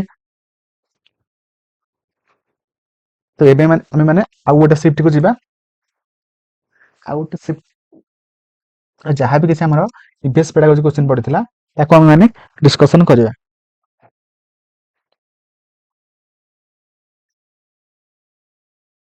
प्रथम क्वेश्चन कौन अच्छी कही कि the concept of using real plants, animal, or their models in teaching EVS to provide practical knowledge is based on which principle? माने गोटे आमे माने EVS पढ़ेला टाइम रे यदि गोटे रियल प्लांट माने गछ को आनिबा कोनोसी पशु पक्षी के आनिबा एवं ता सहित गोटे मॉडल को आनिबा देकी सेमान को देखै यदि सेमान को आमे माने पाठ पढेबा तेबे पिला मानकर कोन हबो हैला ना सेही प्रिंसिपल को आमे कोन कहिथांती। ऑप्शन अच्छी principal of observation and experimentation ना प्रिंसिपल ऑफ थियोरिटिकल लर्निंग हबो नाही बुकिश लर्निंग हबो नाही रोट मेमोराइजेशन हबो नाही कोन हबो ना हमर principal of observation and experiment जोटा कि पिला माने जदि माने गोटे पशु पक्षी आनिबा देखि कि पाठ पढेबा तेबे कोन हबो ना पिला मानकर कोन हबो ना गोटे गछ को देखिले से मानकर रियल ऑब्जर्वेशन करि परिबे हैला एवं ता सहित प्लांट को देखिले गछ आ मॉडल को देखिले से मानकर ऑब्जर्वेशन जो एक्सपीरियंस ता अधिक इंप्रूव होई परिबो जो द्वारा कि से एक्टिव पार्टिसिपेशन करेंगे भल कि लर्निंग हम ये आम principle of observation and experimentation जो सठिक आंसर है। परवर्ती क्वेश्चन को जीवा what principle focuses on ensuring that EVS topics should be taught in a sequence moving from simple concept to more complex one है देखो गोटे EVS पढ़ा टाइम रे माने सिंपल टू कॉम्प्लेक्स जीवा एटा ए प्रिंसिपल हम कोटा बुझाउछि। ऑप्शन अच्छी principle of graded learning principle of correlation complexity integration देखो तो कौन हम ऑप्शन ए हो सठिक आंसर कहीं ग्रेडेड हो गोटे सिंपल कॉन्सेप्ट गुड़ा सब फास्ट थी आम कॉम्प्लेक्स सब आम कॉन्सेप्ट गुड़ा थी मैंने गोटे ग्रेड होती आमर ऑप्शन ए हो सठिक आंसर गोटे पर गोटे से पिलाटा शिखिबो आगे सहज शिखिबो तापर से कष्ट कॉन्सेप्ट जहाँ भी किसी थी से शिखिबो। तो परवर्ती क्वेश्चन को जीवा परवर्ती क्वेश्चन कहछि which of this is not a primary aim of teaching EVS गोटे ए चारटांग ऑप्शन मध्यन कोउटा गोटे प्राइमरी एम ने ईवीएस पढेबार नुह हला देखंतु हमर एठी देखंतु सस्टेनेबल लिविंग हबो नाही तापर अछि instilling value for sustainable development living हबो नाही तापर कहछि encouraging analytical thinking about environment issue हबो नाही तापर अछि आउ प्रमोटिंग इंटर डिसिप्लिनरी लर्निंग हम ना कहीं देखो नट पचार आपको नेगेटिव खोजा पड़ो जेहेतु तीन टाक पॉजिटिव अच्छी आपण मानकर आंसर हम ना बुझिपारे कि नहीं जदि ये पचार था कि कौटा नट नट दे ना तेज आप पॉजिटिव खोजी था जेहेतु नट देती आप नेगेटिव टाक खोजे है देखो ये कौन कही एनश्योरिंग स्टूडेंट्स कैन रिसाइट मैंने घोषा पद्धति पर जाऊँगी है गोटा आम ईवीएस पढ़ार गोटे घोषा पद्धति पर्यवेसित होगा दरकार ना जोटा कि नेगेटिव अच्छी से ऑप्शन बी हो सठिक आंसर है ensuring students can recite all data by heart. Okay तो परवर्ती क्वेश्चन कही which of the following is crucial for cultivating a research oriented mindset in EVS students है आमर गोटे पिला मानकू जब मैंने रिसर्च ओरिएंटेड माइंडसेट रे पढ़े ईवीएस तेरे पिला मानकर एक्चुअली कौन माने पिला मानक ऊपर कौन इफेक्ट पकेबो हैला एई पद्धतिटा एक्चुअली पिला मानकर कौन हेल्प करिवो। तो ऑप्शन अछि देखंतु फास्ट हम माने एठी ओनली अछि नेगेटिव हबो नाही तापर अछि सोली फोकसेस ऑन थियोरेटिकल नॉलेज हबो नाही थियोरेटिकल नेगेटिव अछि तो डिस्करेजिंग हबो नाही हैला किंतु कोन हबो ना encouraging curiosity and inquiry based learning माने आमे जदी ताकू पिला मानकू रिसर्च ओरिएंटेड माइंडसेट रे पढ़ेबा ईवीएस तेबे पिला मानकर जो क्यूरियोसिटी जानिबार इच्छाटा बढ़िबो एवं ता सहित से माने गोटे प्रोब्लेम टाकू पूरा इनक्वारी करेंगे कौन पाई प्रोब्लेम टा हला एवं सेटा केमिति सॉल्व होई परिबो सेटा से इनक्वारी करि परिबे तेपे हमर ऑप्शन डी हो सठिक आंसर। ओके तो परवर्ती हम क्वेश्चन को जिबा परवर्ती हम क्वेश्चन कहै छै why is it essential to study the concept and significance of EVS हला ଆମର ଇଭିଏସ୍ ପଢେଇବାର କନସେପ୍ଟ ଗୁଡା ଆକ୍ଚୁଆଲି ଯୋଉ ପଢିବା ସେଟା ଆକ୍ଚୁଆଲି କଣ ତାର ମାନେ ଏସେନ୍ସିଆଲ କଣ ଦରକାର ଅଛି କି ନାହିଁ ଏବଂ କଣ ପାଇଁ ଦରକାର କିନ୍ତୁ କଣ ପାଇଁ ପଢିବା ହେଲା। ଅପସନ ଅଛି to get a job in environmental agency only no negative only ଅଛି। ଜବ୍ ପାଇଁ ମାନେ ପଢୁନାହାନ୍ତି। କହିଛି to score good mark in exam no ମାନେ ଆମର ନେଗେଟିଭ ଅଛି। Focus only on the academic aspect of the environment no academic aspect ଆମେ ମାନେ ପଢୁନାହାନ୍ତି ହେଲା ଓନଲି ଅଛି ହେଲା। କିନ୍ତୁ କଣ ହବ to become aware of environmental challenges and their impact.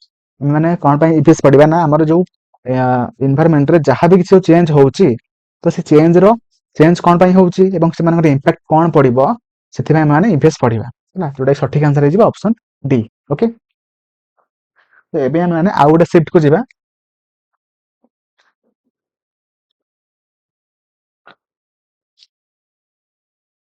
ଆଉ ଗୋଟେ ଶିଫ୍ଟର ଇଭିଏସ୍ କ୍ୱେଶ୍ଚନ କଣ ଅଛି କହିଛି କେଉଁ ଶିକ୍ଷାଗତ ନୀତି ମୁଖ୍ୟତଃ ଇଭିଏସ୍ ଶିକ୍ଷାଦାନ ଦ୍ୱାରା ପୂରଣ ହୁଏ। କୋଉଟା ଆମର ଇଭିଏସ୍ ଶିକ୍ଷାଦାନର ମେନ୍ ଏମ୍ ବା ଗୋଟେ ମେନ୍ ଏମ୍ ଭିତରେ ଯାଉଛି ବା ଇଭିଏସ୍ କୁ ପଢିବା ଦ୍ୱାରା ଆମର ସେଇ ଅବଜେକ୍ଟିଭ ଆମର ପୂରଣ ହେଇଯିବ। ଅପସନ ଅଛି ବିଚ୍ଛିନ୍ନତା ନୀତି ହବ ନାହିଁ, ପୁନରାବୃତ୍ତି ନୀତି ହବ ନାହିଁ, ଘୋଷି ଶିଖିବା ନୀତି ହବ ନାହିଁ। କିନ୍ତୁ କଣ ହବ ନା ଅପସନ ସି ସହ ସମ୍ପର୍କ ନୀତି। କାହିଁକି ନା ଆମେ ମାନେ ଇଭିଏସ୍ ପଢିଲେ ଆମେ ପରିବେଶରେ କେମିତି ମିଳିମିଶିକି ଆମେ ରହିପାରିବା ସେଟା ଆମେ ମାନେ ଜାଣିପାରିବା। ସେଥିପାଇଁ ଆମର ଅପସନ ସି ହେଇଯିବ ସଠିକ ଆନ୍ସର।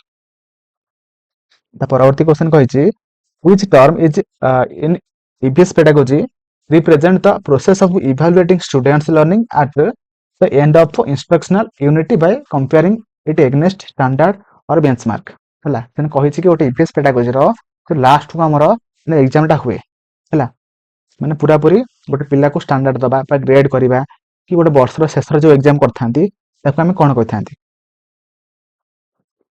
କହିଛି ଦେଖନ୍ତୁ ଏଠି ଏଣ୍ଡ ଅଫ୍ ଆନ୍ ଇନଷ୍ଟ୍ରକ୍ସନାଲ ୟୁନିଟ୍ ମାନେ ବର୍ଷର ଶେଷରେ ସେଇ ଆମର ଏକ୍ସାମ ଟାକୁ ଆମେ କଣ କହିଥାନ୍ତି। ଅପସନ ସିସି ଅଛି, ଫର୍ମେଟିଭ ଆସେସମେଣ୍ଟ ଅଛି, ପିୟର ରିଭ୍ୟୁ ଅଛି ନା ସमेଟିଭ ଆସେସମେଣ୍ଟ ଅଛି। ଦେଖନ୍ତୁ ଆମର ଅପସନ ଡି ହେଇଯିବ ସଠିକ ଆନ୍ସର ଯୋଉଟା କି ସमेଟିଭ ଆସେସମେଣ୍ଟ। ଦେଖନ୍ତୁ କ୍ଲାସର ମଝିରେ ଯୋଉଟା ଏକ୍ସାମ ହୁଏ ତାକୁ ଆମେ କହିଥାନ୍ତି କଣ ଫର୍ମେଟିଭ ଆସେସମେଣ୍ଟ। ଆମର ପ୍ରତିଦିନ ଯାହା ବି ଗୋଟେ ଟପିକ ପଢା ହେଲା ତା ଉପରେ ଆମର ଏକ୍ସାମ ହବ ସବୁଦିନ ସେଟା ଆମେ କହିଥାନ୍ତି କଣ୍ଟିନ୍ୟୁଅସ୍ ଆଣ୍ଡ କମ୍ପ୍ରିହେନ୍ସିଭ ଇଭାଲୁଏସନ। ଏଠି ପଚାରିଥିଲା ଆମର ଏଣ୍ଡ ଅଫ୍ ଆନ୍ ଇନଷ୍ଟ୍ରକ୍ସନାଲ ୟୁନିଟ୍ ଆଉ ତା ସହିତ ବର୍ଷର ଶେଷରେ ଯୋଉ ଏକ୍ସାମଟା ହୁଏ ତାକୁ ଆମେ କଣ କହିଥାନ୍ତି ଆମେ କହିଥାନ୍ତି ସमेଟିଭ ଆସେସମେଣ୍ଟ। ସେଥିପାଇଁ ଆମର ଅପସନ ଡି ହେଇଯିବ ସଠିକ ଆନ୍ସର। ପରବର୍ତ୍ତୀ କ୍ୱେଶ୍ଚନ କହିଛି when revising an EVS curriculum that emphasizes both activity based and theme based approaches which of the following would be most fitting description। ଯଦି ଆମେ EVS ପଢେଇବା ବେଳେ ଯଦି ଆମେ ଆକ୍ଟିଭିଟି ବେସ୍ଡ ଏବଂ ତା ସହିତ ଥିମ୍ ବେସ୍ଡ ଆପ୍ରୋଚରେ ପଢେଇଲେ ପିଲାମାନଙ୍କର ଆକ୍ଚୁଆଲି କଣ ହବ। ତ ଦେଖନ୍ତୁ ଆମର ଏଠି ଦେଖିପାରୁଥିବେ ସେପାରେଟ ହବ ନାହିଁ। ତାପରେ ଏଠି ଆଇସୋଲେସନ ନେଗେଟିଭ ୱାର୍ଡ ଅଛି।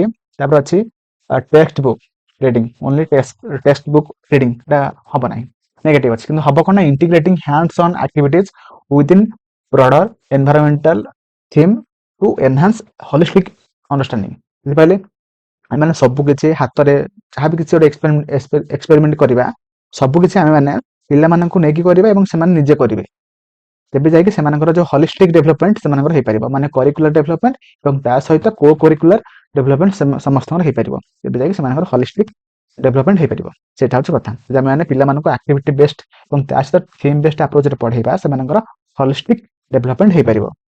तो ऑप्शन ए हो सठिक आंसर है।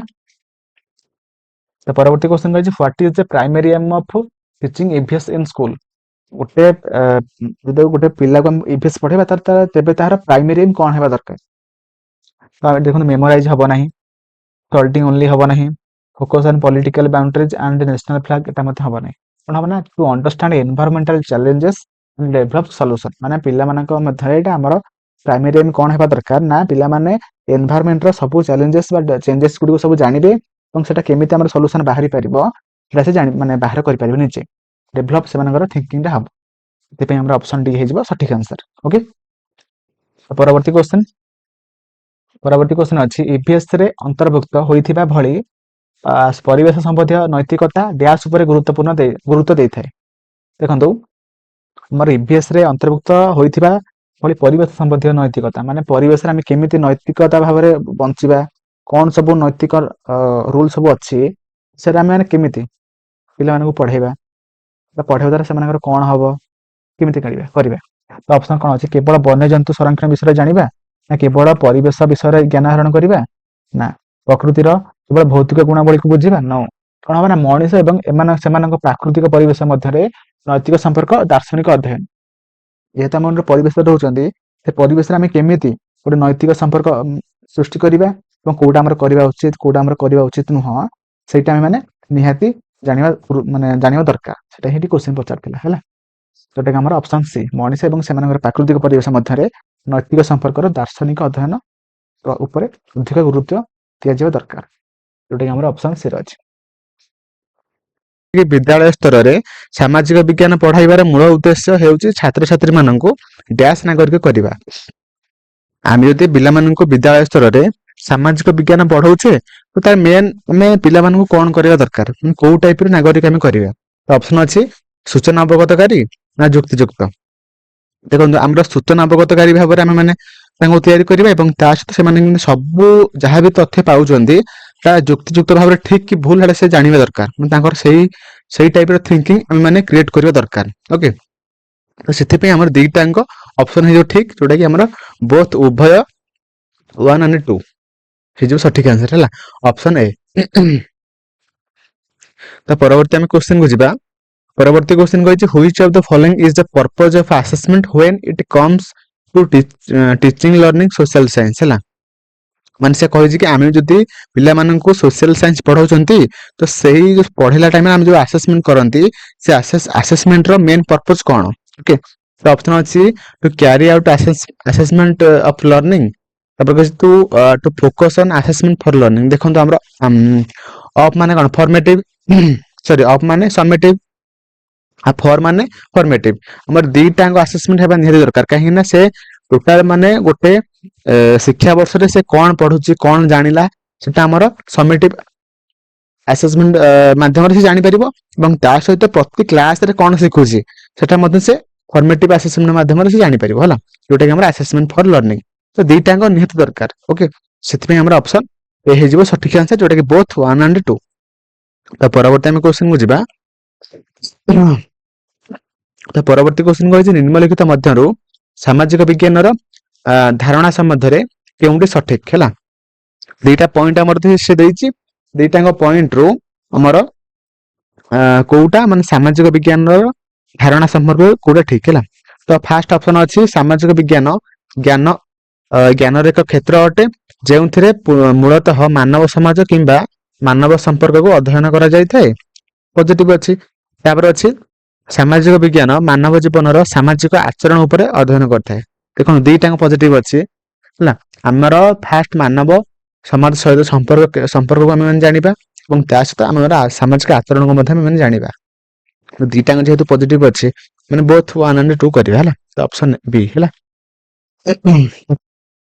ପରବର୍ତ୍ତୀ କ୍ୱେଶ୍ଚିନ୍ କ'ଣ ଅଛି open book examination emphasizes using of dash during the examination to write answer to the question ମାନେ ସେ କହିଛି କି ଓପନ ବୁକ୍ ଏକ୍ସାମ ଟାଇମରେ ଆମେ କାହାକୁ ଅଧିକ ୟୁଜ କରିଥାନ୍ତି ବା କାହାକୁ ଆମେ ୟୁଜ କରିକି ସେ ଏକ୍ସାମଟା ଆମେ ଦେଇଥାନ୍ତି ତ ଅପସନ ଅଛି text book scrap book notebook smart book ଦେଖନ୍ତୁ ଯେହେତୁ ଓପନ ବୁକ୍ କଥା କହିଛି ମୋର ସଠିକ ଆନ୍ସର ହେଇଯିବ ଟେକ୍ସଟ ବୁକ୍ ହେଲା ତ ଅପସନ ଏ ଓକେ ମାନେ ସେ ଟେକ୍ସଟ ବୁକ୍ କୁ ଦେଖିକି ମାନେ ଖୋଜିକି ସେମାନେ ଆନ୍ସର କୁ ଲେଖିଥାନ୍ତି ହେଲା ଓପନ ବୁକ୍ ଏକ୍ସାମ ଟାଇମରେ ଓକେ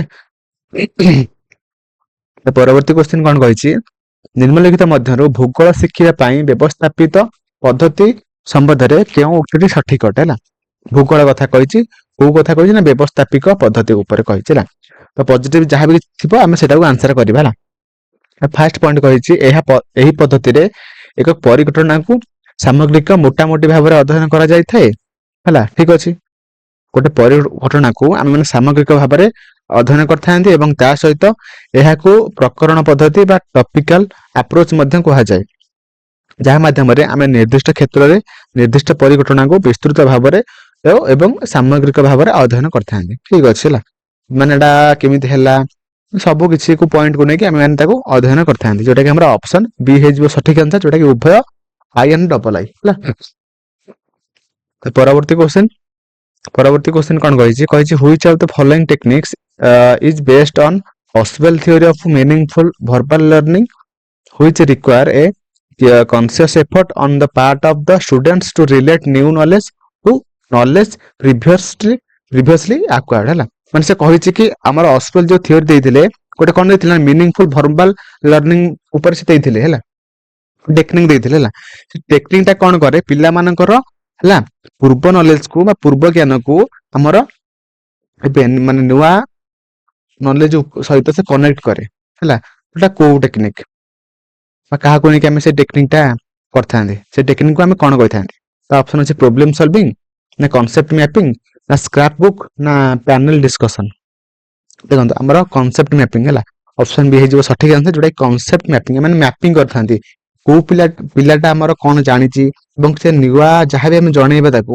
ସେ କେମିତି ପୁରୁଣା ବା ପୂର୍ବ ଜ୍ଞାନ ସହିତ ସେ କେମିତି କନେକ୍ଟ କରିବ ହେଲା ତ ସେଇଟା ଆମର କଥା ସେଇଟା ଆମ କାହାକୁ ମାନେ କାହା ମାଧ୍ୟମରେ ଆମେ ସେ ଟେକ୍ନିକ ଆମେ କଣ କହିଥାନ୍ତି ଆମେ କହିଥାନ୍ତି କନସେପ୍ଟ ମ୍ୟାପିଂ ହେଲା ତ ଅପସନ ବି ହେଇଯିବ ସଠିକ ଆନ୍ସର ହେଲା ଯୋଉଟା କି ଆମର କିଏ ଆଉ ଗୋଟେ କଥା ଆପଣମାନଙ୍କୁ ଗୋଟେ କ୍ୱେଶ୍ଚିନ୍ ପଚାରିବ କି ଆମର ଅସ୍ୱେଲ ଥିଓରି ସରି କନସେପ୍ଟ ମ୍ୟାପିଂ ଆମର କିଏ ଦେଇଥିଲେ ନା ଅସ୍ୱେଲ ହେଲା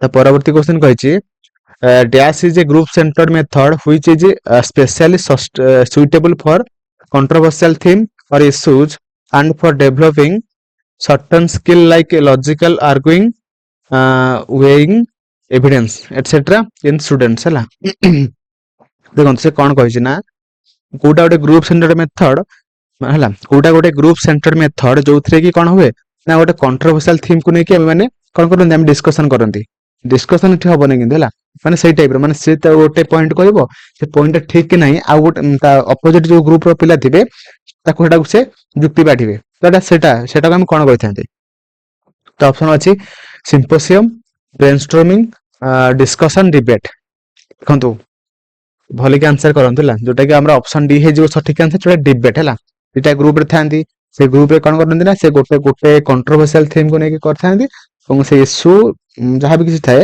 ସେ ଗୋଟେ ପଏଣ୍ଟ କହିବେ ସେ ପଏଣ୍ଟଟା ଠିକ କି ଭୁଲ କେତେ ଦୂର ଠିକ କି ମାନେ ଭୁଲ ତା ଏଗନେଷ୍ଟ ଯୋଉ ମାନେ ଗ୍ରୁପ ଥିବ ସେ ଏଟାକୁ ମାନେ ଯୁକ୍ତି ବାଢିଥାନ୍ତି ହେଲା ସେଇଟାକୁ ଆମେ କହିଥାନ୍ତି ଡିବେଟ ଓକେ ଅପସନ ଡି ପରବର୍ତ୍ତୀ କ୍ୱେଶ୍ଚନ କହିଛି ନିମ୍ନଲିଖିତ ମଧ୍ୟରୁ ନିଦାନ ବା ଡାଇଗ୍ନୋଷ୍ଟିକ ମୂଲ୍ୟାୟନ ସମ୍ବନ୍ଧରେ କେଉଁଟି ସଠିକ ଅଟେ ହେଲା ତ ଅପସନ ଅଛି ମାନେ ଡାଇଗ୍ନୋଷ୍ଟିକ ହେଲା ଏଟା କହିଦେଇଛି ହେଲା ତ ଶିକ୍ଷାଗତ ପ୍ରକ୍ରିୟା ସମୟରେ ଗଠନମୂଳକ ମୂଲ୍ୟାଙ୍କନ ସହିତ ଏହା ପରିଚାଳିତ ହୁଏ ନା ପରବର୍ତ୍ତୀ କ୍ୱେଶ୍ଚନ ପଏଣ୍ଟ କହିଛି ଗଠନମୂଳକ ମୂଲ୍ୟାଙ୍କନରୁ ପ୍ରାପ୍ତ ତଥ୍ୟ ଆଧାରରେ ଏହା କରାଯାଇଥାଏ ଦେଖନ୍ତୁ ଆମର ଦିଟାଙ୍କୁ ଠିକ ହବ କାହିଁକି ଦେଖନ୍ତୁ ଆମର ଶିକ୍ଷାଗତ ପ୍ରକ୍ରିୟା ସମୟରେ ଆମର ଗଠନମୂଳକ ମୂଲ୍ୟାଙ୍କନ ସହିତ ଏହା ପରିଚାଳିତ ହୁଏ କାହିଁକି ନା ଗଠନମୂଳକରେ ଯଦି ପିଲାର କଣ ପ୍ରୋବ୍ଲେମ ଆସୁଛି ସେଟା ଆମେ ମାନେ କଣ କରିବା ଆମେ ସେଇଟାକୁ ନେଇକି ଆଉ ଥରେ ଚେକ୍ କରିବା ନା ପିଲାର ଆକ୍ଚୁଆଲି ମାନେ କମଜୋରି ଅଛି କି ନାହିଁ ହେଲା ହୋଇଥାଏ ଏବଂ ତା ସହିତ ସେଇ ମୂଲ୍ୟାଙ୍କନରୁ ଯାହା ବି କିଛି ଆମର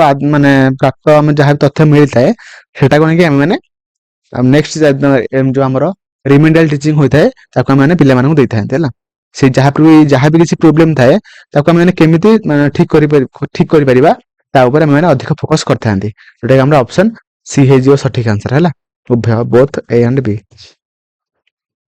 ତ ଏଟା ଗୋଟେ ସିଫ୍ଟ ର ଯାହା ବି କିଛି ସୋସିଆଲ ସାଇନ୍ସ ପେଡାଗୋଜି ଥିଲା ଆମେ କରିଦେଲେ ଆଉ ଗୋଟେ ସିଫ୍ଟ କୁ ଯିବା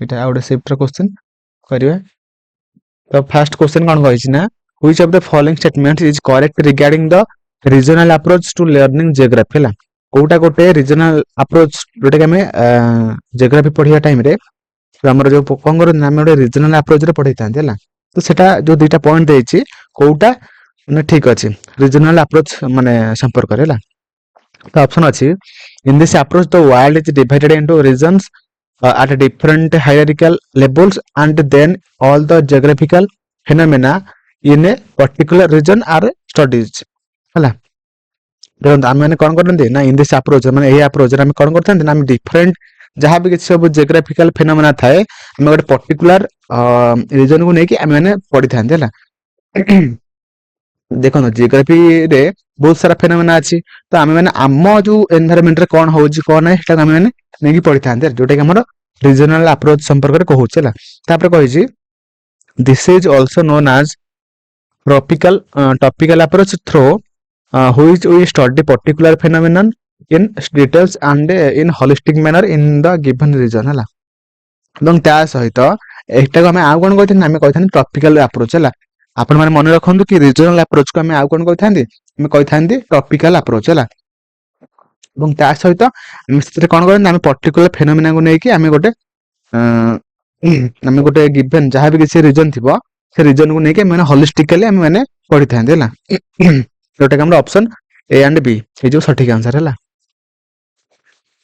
ତ ପରବର୍ତ୍ତୀ क्वेश्चन କହିଛି dash evaluation is specially conducted for identifying the learning difficulties and to solve them ହେଲା ମାନେ କୋଉ ମାନେ ଇଭାଲୁଏସନ କରନ୍ତି ଯୋଉଥିରେ କି ପିଲାର ଗୋଟେ डिफिकल्टी को आम जापारती से अनुसार आम ताकू रेमेडियल टीचिंग देता है तो ऑप्शन अच्छे प्लेसमेंट फॉर्मेटिव डायग्नोस्टिक समेटिव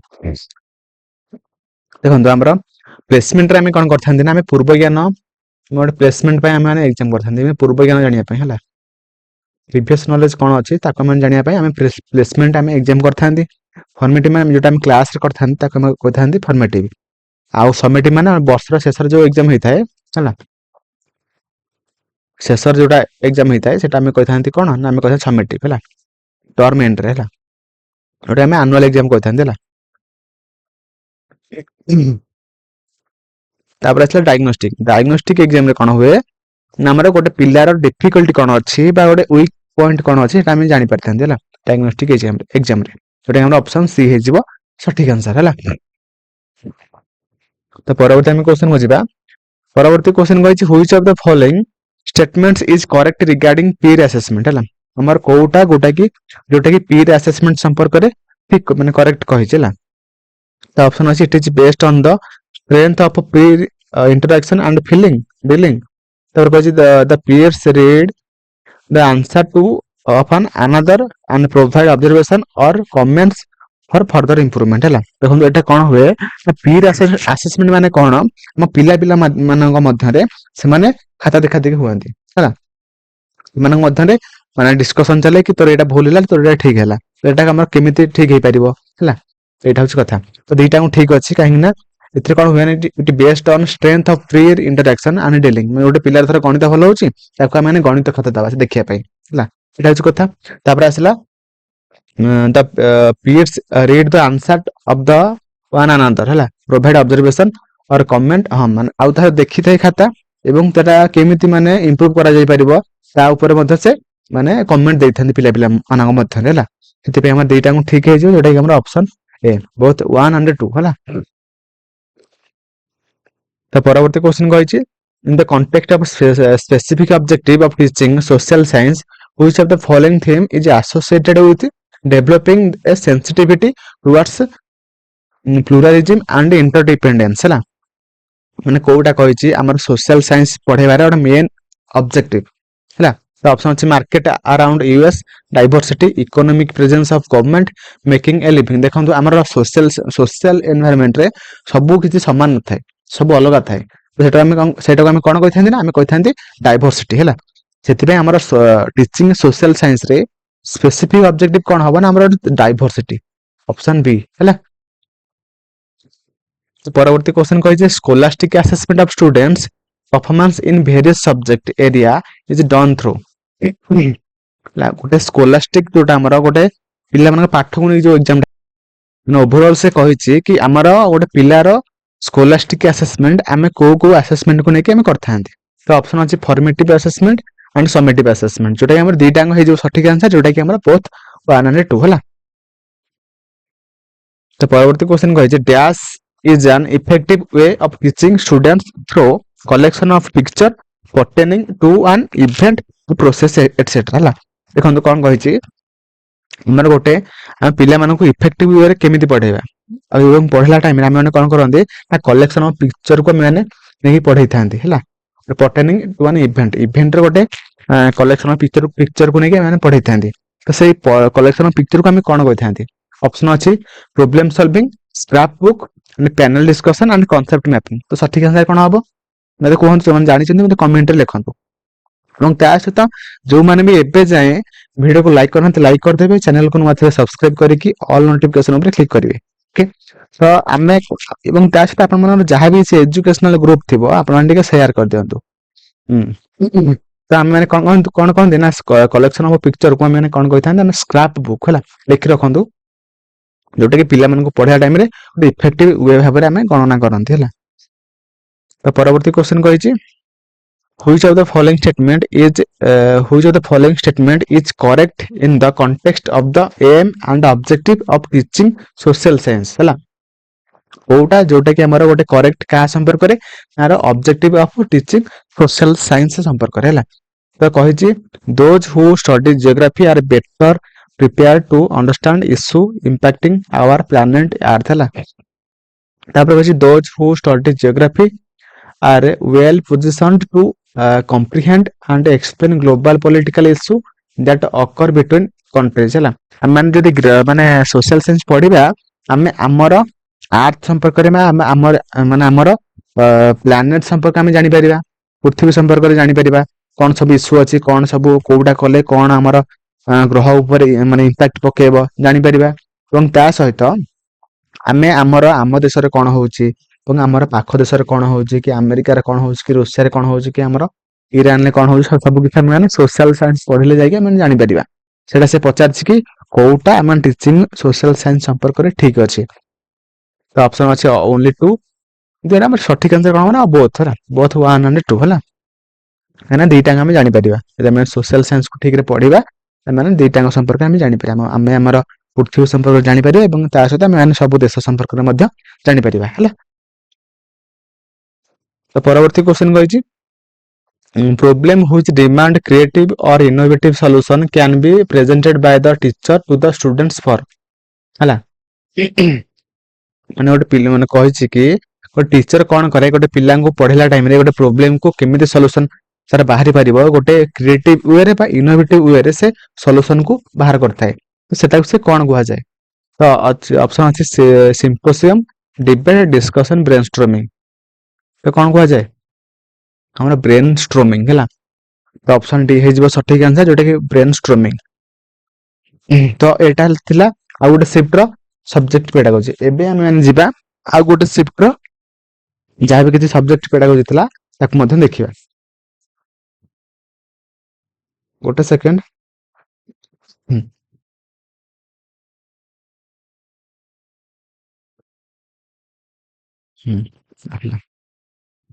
तब परवर्ती क्वेश्चन एठी कोन कहि ना which of the following statements is correct regarding the evolution of social science माने कोउटा जोटा कहि जे हमर इवोल्यूशन ऑफ सोशल साइंस संपर्क रे कोउटा ठीक हैला। तो ऑप्शन अछि social science originated in the 18th century. तापर कहि the evolution and growth of social science are the byproduct of modernisation, industrialisation and renaissance, urbanisation, growth of science and related development है। तो सठिक answer कौन हम evolution of social science जोटा कि हमर कौन हम तो बोथ ए एंड बी है। तो जोटा कि हमर दुईटा पॉइंट जोटा कि हमर इवोल्यूशन ऑफ सोशल साइंस को बुझाउछ है। तो परवर्ती क्वेश्चन कहि formulation by hypothesis is associated with which of the following teaching learning method to teach social science at a secondary level माने secondary level ले हमारा माने हाइपोथेसिस को फॉर्मुलेशन माने फॉर्मुलेट करबा एटा को माने को मेथड रे अछि हला। तो ऑप्शन अछि पैनल डिस्कशन मेथड रे ना कांसेप्ट मैपिंग रे अछि ना स्क्रैप बुक रे अछि ना प्रॉब्लम सॉल्विंग मेथड रे अछि। तो सठिक आंसर कोन हबो सठिक आंसर कोन हबो ना हमरा option D problem solving method रे हम माने कोन करन हाइपोथेसिस को हमें फॉर्मुलेट करनथि हला। तो परवर्ती क्वेश्चन को जिबा परवर्ती क्वेश्चन को which of the following is a specific objective of teaching social science with respect to the theme making a living हला। तो मेकिंग ए लिविंग संपर्क रे हला କୋଉ ଅବଜେକ୍ଟିଭ ଯୋଉଟା କି ଆମର ରହିବା ଦରକାର ମାନେ ସୋସିଆଲ ସାଇନ୍ସ ପଢିବା ଟାଇମ ରେ ଆମର ଅବଜେକ୍ଟିଭ କୋଉଟା ମାନେ ସ୍ପେସିଫିକ ଅବଜେକ୍ଟିଭ କୋଉଟା ରହିବା ଦରକାର ମେକିଂ ଏ ଲିଭିଂ ସମ୍ପର୍କରେ। ଅପସନ ଅଛି gain A sense who perform what role within the local administration। ତାପରେ କହିଛି understand how prejudice can lead to discrimination। ତାପରେ recognize ଏଟା ହବ ନାହିଁ। ଦେଖନ୍ତୁ ଏଠି କହିଛି understand condition that underline and impact life strategy of various group of people। ଏଇଟା ହେଇଯିବ ସଠିକ ଆନ୍ସର ହେଲା। ମାନେ ପିଲାମାନଙ୍କର ଆମ ସବୁ ସମାଜର ମାନେ ସବୁ କଣ୍ଡିସନ କୁ ବୁଝିଲା ଟାଇପ ପରେ ଆମର ଭେରିୟସ୍ ଗ୍ରୁପ ର ଯୋଉ ପିପୁଲ ଅଛନ୍ତି ସେମାନଙ୍କର ଲାଇଫ ଷ୍ଟ୍ରାଟେଜି କଣ ଆମେ ସେଟା ଜାଣିବା। ଏଇଟା ହଉଛି ଆମର ସୋସିଆଲ ସାଇନ୍ସ ପଢିବା ଟାଇମ ର ମାନେ ପଢିଲା ବେଳେ ଗୋଟେ ସ୍ପେସିଫିକ ଅବଜେକ୍ଟିଭ ହେଇପାରିବ କାହାକୁ ନେଇକି ନା ଆମର ମେକିଂ ଏ ଲିଭିଂ ଥିମ୍ କୁ ନେଇକି ହେଲା। ସେଥିପାଇଁ ଆମର ଅପସନ ଡି ହେଇଯିବ ସଠିକ ଆନ୍ସର। ଓକେ, ପରବର୍ତ୍ତୀ କ୍ୱେଶ୍ଚନ କଣ କହିଛି ନା ହୁଇଚ of the following statement is correct regarding self assessment. ମାନେ ସେ କହିଛି କି ଆମର ସେଲ୍ଫ ଆସେସମେଣ୍ଟ ସମ୍ପର୍କରେ ଆମର କୋଉ ଷ୍ଟେଟମେଣ୍ଟ ଯୋଉଟା କି ଠିକ ଅଛି। ତ ଅପସନ ଅଛି it is an effective technique of assessment for helping the learners to enhance their learning. ତାପରେ କହିଛି it helps learner to get an idea about their strong and weak point and the areas where there is the need for improvement ହେଲା। ଦେଖନ୍ତୁ ଆମର ସେ କହିଛି self assessment ଆମେ ମାନେ ନିଜକୁ ମାନେ ଆସେସମେଣ୍ଟ କରିବା ଆମର କମଜୋରି କୋଉଟା ଆମେ ସେଟାକୁ ସେ କମଜୋରିକୁ କେମିତି ଠିକ କରିପାରିବା ବା କେମିତି ଆମେ ମାନେ ସେଟାକୁ ଆହୁରି ଇମ୍ପ୍ରୁଭ କରିପାରିବା ସେଟାକୁ ଆମେ କହିଥାନ୍ତି କଣ ସେଲ୍ଫ ଆସେସମେଣ୍ଟ ହେଲା। ଏଟା ଦେଖନ୍ତୁ ଫାଷ୍ଟ କହିଛି କଣ effective technique assessment for helping the learner to enhance their learning. ହଁ ଏଟା ଠିକ ଅଛି। ଆମେ ନିଜର ଯୋଉ ଆମେ କେମିତି ମାନେ ଏନହାନ୍ସ କରିପାରିବା ଅଧିକ ସେଟା ଆମେ ଜାଣିପାରିବା। ତାପରେ କହିଛି it helps learner to get an idea about their strong and weak point. ହଁ ଆମେ ମାନେ ଲର୍ନର ମାନଙ୍କର କଣ ଷ୍ଟ୍ରଙ୍ଗ ପଏଣ୍ଟ କୋଉଟା ଜାଣିପାରିବା ଏବଂ ତା ସହିତ ତାର ୱିକ୍ ପଏଣ୍ଟ କଣ ଜାଣିପାରିବା ଏବଂ ସେଇ ଅନୁସାରେ ସେ ନିଡ୍ ଅନୁସାରେ ଆମେ ସେମାନଙ୍କୁ ମଧ୍ୟ ଇମ୍ପ୍ରୁଭ କରାଇ ପାରିବା ହେଲା। ଯୋଉଟା କି ଆମର ଅପସନ ସି ହେଇଯିବ ସଠିକ ଆନ୍ସର ଯୋଉଟା କି ବୋଥ 1 and 2। ଓକେ, ପରବର୍ତ୍ତୀ କ୍ୱେଶ୍ଚନ କହିଛି in ହୁଇଚ of the following method of teaching social science the participating students could be divided into two groups, one of the proposition and other against it। ମାନେ ସେ କଣ କହିଛି ଦିଟା ମାନେ ସୋସିଆଲ ସାଇନ୍ସ ଏମିତି ଗୋଟେ କଣ ମେଥଡ ଅଛି ମାନେ ସୋସିଆଲ ସାଇନ୍ସ ପଢିଲା ଟାଇମରେ ହେଲା ଗୋଟେ ଏମିତି ଗୋଟେ ମେଥଡ ଅଛି ଯୋଉଟା କି କଣ ନା ପିଲାମାନେ ଦିଟା ଗ୍ରୁପରେ ଡିଭାଇଡ ହେଇକି ରହିଥାନ୍ତି ଏବଂ ଗୋଟେ କଣ୍ଟ୍ରୋଭର୍ସିଆଲ ଥିମ୍ କୁ ନେଇକି ସେମାନେ ଡିସ୍କସନ କରନ୍ତି ହେଲା ଡିବେଟ କରନ୍ତି। ମୁଁ ଆନ୍ସର କହିଦେଲି ତ ଗୋଟେ ଥିମ୍ କୁ ନେଇକି ସେମାନେ କୋଉଟା ଭୁଲ କୋଉଟା ଠିକ ଏମାନଙ୍କ ଗୋଟେ ପଏଣ୍ଟ କହିଲେ ସେ ପଏଣ୍ଟଟା ଠିକ କି ନାହିଁ ତାର ଏଗେନଷ୍ଟ ଟିମ୍ ତାକୁ ସେ ତା ଯୁକ୍ତି ବାଢିବ। ସେଇ ପ୍ରୋସେସକୁ ଆମେ କଣ କହିଥାନ୍ତି ବା ସେଇ ମେଥଡକୁ ଆମେ କଣ କହିଥାନ୍ତି। ଅପସନ ଅଛି ବ୍ରେନଷ୍ଟ୍ରମିଂ ଡିସ୍କସନ ଡିବେଟ ସିମ୍ପୋସିୟମ। ତ ସଠିକ ଆନ୍ସର କଣ ହେଇଯିବ ନା ଆମର ଅପସନ ସି ଡିବେଟ ହେଇଯିବ ହେଲା। ତ ପରବର୍ତ୍ତୀ କ୍ୱେଶ୍ଚନ କହିଛି which of the following statements is correct regarding project method ହେଲା when it comes to teaching learning social science ହେଲା। ଆମେ ମାନେ କଣ କରିବା ନା ଆମେ କୋଉଟା ସେ ପଚାରୁଛି ଦିଟାଙ୍କ ପଏଣ୍ଟ ଅଛି ସେ ଦିଟାଙ୍କ ପଏଣ୍ଟ ମଧ୍ୟରୁ କୋଉଟା ପ୍ରୋଜେକ୍ଟ ମେଥଡ ସମ୍ପର୍କରେ ଠିକ ଅଛି। ତ ଅପସନ ଅଛି ଏଠି require A participation of both teacher and students।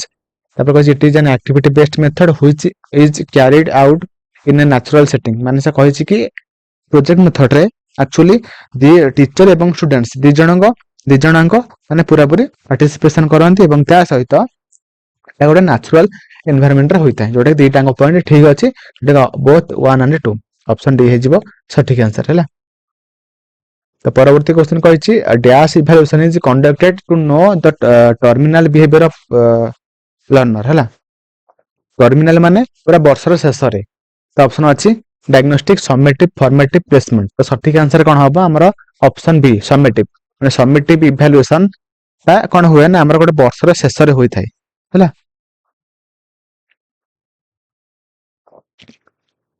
तो परवर्ती आम क्वेश्चन बुझा परवर्ती क्वेश्चन कौन अच्छी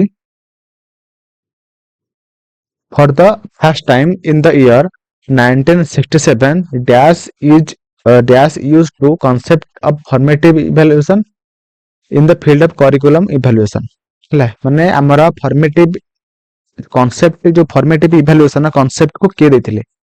तो ऑप्शन अछि माइकल स्क्रिबेन तापर डैनियल स्टफलीबिम है ली क्रॉनबैक ତାପରେ ଏଲିଅଟ ଇଜନର ହେଲା। ତ ଆମର ସଠିକ ଆନ୍ସର କଣ ହବ ନା ଆମର ମାଇକେଲ ସ୍କ୍ରିପେନ, ଯିଏକି ଆମର ଫର୍ମେଟିଭ ଇଭାଲୁଏସନ କୁ ଦେଇଥିଲେ, ତାର କନସେପ୍ଟ କୁ ଦେଇଥିଲେ, ମାନେ ଲେଖି ରଖନ୍ତୁ। ଅପସନ ଏ। ଏଟା ଗୋଟେ ସିଫ୍ଟ ର ଯାହାବି କିଛି ସବଜେକ୍ଟ ପେଡାଗୋଜି ଥିଲା ତୁମେ କରିଦେଲେ।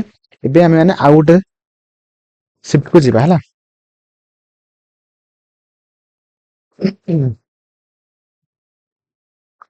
ତ ଆଉ ଗୋଟେ ସିଫ୍ଟ ର କ୍ୱେଶ୍ଚନ କଣ କହିଛି, students learn social science in the school in order two achieve which of the following objective ହେଲା।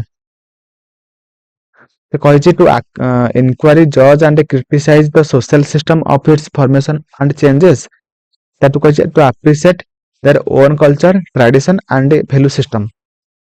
ଦେଖନ୍ତୁ ଏଠି କଣ ପଚାରିଛି ନା ଆମେ ମାନେ ପିଲାମାନଙ୍କୁ ସୋସିଆଲ ସାଇନ୍ସ ପଢାନ୍ତି ମାନେ ସ୍କୁଲରେ, ତ ପିଲାର କୋଉ ଅବଜେକ୍ଟିଭ ଯୋଉଟା କି ପୁରା ଆଚିଭ୍ ହେବା ଦରକାର। ଦେଖନ୍ତୁ ଆମର ଫାଷ୍ଟ କହିଛି ଇନକ୍ୱାରି କରିବ, ପିଲା ଜଜ୍ କରିବ, କ୍ରିଟିସାଇଜ କରିବ, ତାକୁ ନେଇକିନା ସୋସିଆଲ ସିଷ୍ଟମକୁ ନେଇକି, ଠିକ ଅଛି। ତାପରେ କହିଛି appreciate their own culture, tradition and value system. ହଁ ଠିକ ଅଛି, ନିଜର ଯାହାବି କଲଚର ଅଛି ସେଟାକୁ ସେ ଆପ୍ରିସିଏଟ କରିବ ବା ପ୍ରମୋସନ କରିବ, ଠିକ ଅଛି। ଏଇଟା ପଏଣ୍ଟ ଠିକ ଅଛି, ଯୋଉଟା କି ଆମର ବୋଥ 1 and 2 ହେଇଯିବ ସଠିକ ଆନ୍ସର ହେଲା। ପରବର୍ତ୍ତୀ କ୍ୱେଶ୍ଚନ କହିଛି ଶିକ୍ଷାର୍ଥୀଙ୍କ ପ୍ରବେଶ ଆଚରଣ ହେଲା ବା ପ୍ରାକ୍ ଜ୍ଞାନକୁ ମାପିବା ପାଇଁ ଶିକ୍ଷାଦାନ ଶିକ୍ଷଣ କାର୍ଯ୍ୟକଳାପ ଆୟୋଜନ କରିବା ପୂର୍ବରୁ ଗ୍ୟାସ ମୂଲ୍ୟାଙ୍କନ କରାଯାଏ ହେଲା। ପ୍ରାକ୍ ମାନେ ପୂର୍ବ ଜ୍ଞାନ, ଯୋଉଟା ଆମର ହେଇଯିବ କଣ ନା ପ୍ଲେସମେଣ୍ଟ। ଆପଣ ମାନେ ମୁଁ କହିକି ଆସିଛି ଆଉ କହୁନାହିଁ, ଆମର ପ୍ଲେସମେଣ୍ଟ ହେଇଯିବ ସଠିକ ଆନ୍ସର ହେଲା।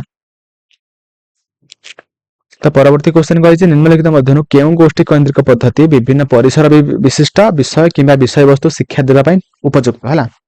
ଆମର କୋଉ ଗୋଷ୍ଠୀ କୈନ୍ଦ୍ରିକ ପଦ୍ଧତି ଯୋଉଥିରେ କି ଆମର କଣ ନା ବିଭିନ୍ନ ପରିସର ବିଭିନ୍ନ ମାନେ କଣ୍ଡିସନକୁ ନେଇକି ଆମେ ମାନେ ଡିସ୍କସନ କରିଥାନ୍ତି।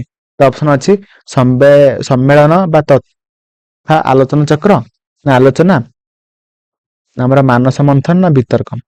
ତ ସଠିକ ଆନ୍ସର କଣ ହବ ନା ଆମର ସମ୍ମେଳନ ତଥା ଆଲୋଚନା ଚକ୍ର ହେଲା। ଅପସନ ଏ ହେଇଯିବ ସଠିକ ଆନ୍ସର ହେଲା। ତ ପରବର୍ତ୍ତୀ କ୍ୱେଶ୍ଚନ କଣ କହିଛି, ଗୋଷ୍ଠୀ ମୂଲ୍ୟାଙ୍କନ ସମ୍ବନ୍ଧରେ ନିମ୍ନଲିଖିତ ମଧ୍ୟରୁ କେଉଁ ଉକ୍ତିଟି ସଠିକ ଅଟେ ହେଲା। ଗୋଷ୍ଠୀ ମୂଲ୍ୟାଙ୍କନ ସମ୍ପର୍କରେ ହେଲା। ତ ଅପସନ ଅଛି ଏହା ସରଞ୍ଚନାତ୍ମକ ଶିକ୍ଷଣର ସିଦ୍ଧାନ୍ତ ଉପରେ ଆଧାରିତ। ତାପରେ ଅଛି ଗୋଷ୍ଠୀର ସଦସ୍ୟ ମାନେ ନିଜେ ଗୋଷ୍ଠୀ କାର୍ଯ୍ୟକଳାପରେ ମୂଲ୍ୟାଙ୍କନ ନିଷ୍ପତ୍ତି ନେଇପାରିବେ। ତ ସଠିକ ଆନ୍ସର କଣ ହବ? ଦୁଇଟା ଠିକ ଅଛି, କାହିଁକି ନା ଉଭୟ 1 and 2 ମାନେ ସଂରଚନା ଶିକ୍ଷଣରେ ସିଦ୍ଧାନ୍ତ ଉପରେ ଆଧାରିତ ହୋଇଥାଏ ଏବଂ ତା ସହିତ ଗୋଷ୍ଠୀର ସଦସ୍ୟ ମାନେ ନିଜେ ଗୋଷ୍ଠୀ କାର୍ଯ୍ୟକଳାପରେ ମୂଲ୍ୟାଙ୍କନ ନିଷ୍ପତ୍ତି ନେଇଥାନ୍ତି ହେଲା। ଅପସନ ବି ହେଇଯିବ ସଠିକ ଆନ୍ସର ହେଲା। ପରବର୍ତ୍ତୀ କ୍ୱେଶ୍ଚନ କହିଛି dash is a pedagogic technique to help students to see explicitly how new concept can be related to previously learned concept ହେଲା। ଏଟା ମୁଁ କହିକି ଆସିଛି ଆପଣ ମାନଙ୍କୁ, ମାନେ ଗୋଟେ ପିଲା ଗୋଟେ pedagogic technique କୋଉଟା ଯୋଉଟା କି ପିଲାମାନେ କଣ କରନ୍ତି ନା ତାର ପୂର୍ବ ଜ୍ଞାନ ଯାହାବି କିଛି ଥାଏ ସେଟାକୁ ସେ କନେକ୍ଟ କରନ୍ତି ବା ରିଲେଟ କରନ୍ତି କାହା ସହିତ ନା ନୂଆ କନସେପ୍ଟ ସହିତ। ଅପସନ ଅଛି panel discussion, concept mapping, problem solving, tempo. ଯୋଉଟା ସଠିକ ଆନ୍ସର କଣ ହେଇଯିବ ନା ଆମର ଅପସନ ବି, ଯୋଉଟା କି ମୁଁ ଆପଣମାନଙ୍କୁ କହିକି ଅଲରେଡି ଆସିଛି, କନସେପ୍ଟ ମ୍ୟାପିଂ ହେଲା। ପରବର୍ତ୍ତୀ କ୍ୱେଶ୍ଚନ କହିଛି in the context of specific objective of teaching social science which of the following themes is associated with appreciating the skill and knowledge of hunter gatherers ହେଲା। ମାନେ ସେ କହିଛି କି ଆମର କୋଉ ଥିମ୍ ଟା ଯୋଉଟା କି କାହା ସହିତ ଆସୋସିଏଟେଡ ନା ହଉଛି skill of knowledge of hunter gatherers ହେଲା। ତ ଅପସନ ଅଛି କଣ first empire, political development, earliest societies ହେଲା, ତାପରେ ଫାଷ୍ଟ ସିଟିଜ। ତ ସଠିକ ଆନ୍ସର କଣ ହେଇଯିବ ନା ଆମର ଏଟା କାହା ସହିତ ସମ୍ପର୍କିତ ନା ଆମର ଆର୍ଲିଏଷ୍ଟ ସୋସାଇଟିଜ ହେଲା। ସେମାନେ କଣ କରୁଥିଲେ ନା ସେମାନେ ହଣ୍ଟର ମାନେ ହଣ୍ଟିଂ କରୁଥିଲେ ହେଲା, ପଶୁ ପକ୍ଷୀ ମାରି ସେମାନେ ଖାଉଥିଲେ। ପରବର୍ତ୍ତୀ କ୍ୱେଶ୍ଚନ କଣ କହିଛି ସାମାଜିକ ବିଜ୍ଞାନ ଶିକ୍ଷାଦାନ ଶିକ୍ଷଣ କ୍ଷେତ୍ରରେ ନିମ୍ନଲିଖିତ ମଧ୍ୟରୁ କେଉଁ ପ୍ରୋଜେକ୍ଟ ୱାର୍କ ଯୋଉଟା କି ଏକ ମାନେ ପ୍ରୋଜେକ୍ଟ ୱାର୍କର କୋଉଟା ଗୋଟେ ଉପକାରିତା ଅଟେ। ତ ଅପସନ ଅଛି ଏକ ପ୍ରୋଜେକ୍ଟରେ ନାମ କରିବା ଦ୍ୱାରା ଶିକ୍ଷାର୍ଥୀ ସେମାନଙ୍କର ବିଷୟ ଏବଂ ଅଧ୍ୟୟନ କ୍ଷେତ୍ରରେ ବ୍ୟବହୃତ ବିଭିନ୍ନ କୌଶଳର ଜ୍ଞାନକୁ ବିକଶିତ କରିପାରିବେ। ତାପରେ କୌଣସି ପ୍ରୋଜେକ୍ଟରେ କାମ କରିବା ସମୟରେ ଛାତ୍ରଛାତ୍ରୀ ମାନେ ସ୍ୱାଧୀନ ଭାବରେ ନିଜର ଚିନ୍ତାଧାରା ଓ କାର୍ଯ୍ୟକଳାପ ଅଭ୍ୟାସକୁ ବିକଶିତ କରିଥାନ୍ତି।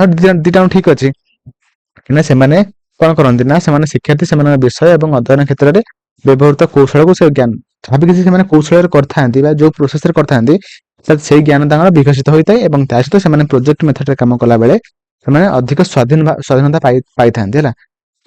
ଯାହାବି କିଛି ସେମାନେ କରନ୍ତୁ ସେଟା ଉପରେ ସେ ଅଧିକ ସ୍ୱାଧୀନ ପାଇଥାନ୍ତି। ସେଥିପାଇଁ ସେମାନଙ୍କର ଅଧିକ ବିକଶିତ ଜ୍ଞାନଟା କାର୍ଯ୍ୟ ଅଭ୍ୟାସଟା ତାର ଅଧିକ ବିକଶିତ ହୋଇଥାଏ। ସେଥିପାଇଁ ଆମର ଦୁଇଟା ଠିକ ଅଛି, ଯେହେତୁ ଆମର ଅପସନ ଡି ହେଇଯିବ ସଠିକ ଆନ୍ସର ହେଲା। ତ ପରବର୍ତ୍ତୀ କ୍ୱେଶ୍ଚନ ଯୋଉଟା କି ଆମର ଏଇ ସିଫ୍ଟର ଲାଷ୍ଟ କ୍ୱେଶ୍ଚନ କହିଛି, which of the following is ଆନ୍ ଏକ୍ସାମ୍ପଲ ଅଫ ଫର୍ମେଟିଭ ଇଭାଲୁଏସନ। ମାନେ କୋଉଟା ଗୋଟେ ଏକ୍ସାମ୍ପଲ କାହାର ନା ଆମର ଫର୍ମେଟିଭ ଇଭାଲୁଏସନର। ଅପସନ ଅଛି regular classroom observation of the teachers, ତାପରେ କହିଛି ୟୁନିଟି ଆଣ୍ଡ ଏକ୍ସାମିନେସନ। ଦେଖନ୍ତୁ ଦୁଇଟା ଠିକ ଅଛି, କାହିଁକି ନା regular classroom observation of the teacher ଠିକ ଅଛି, ତା ସହିତ ୟୁନିଟି ଆଣ୍ଡ ଏକ୍ସାମିନେସନ ମାନେ ଗୋଟେ ୟୁନିଟ ସରିଲା ପରେ ଯୋଉ ଏକ୍ସାମଟା ହେଇଥାଏ ସେଟା ମଧ୍ୟ ଗୋଟେ ଫର୍ମେଟିଭ ଇଭାଲୁଏସନକୁ ବୁଝାଉଛି। ସେଥିପାଇଁ ଆମର ବୋଥ ଏ ଆଣ୍ଡ ବି ହେଇଯିବ ସଠିକ ଆନ୍ସର। ଓକେ,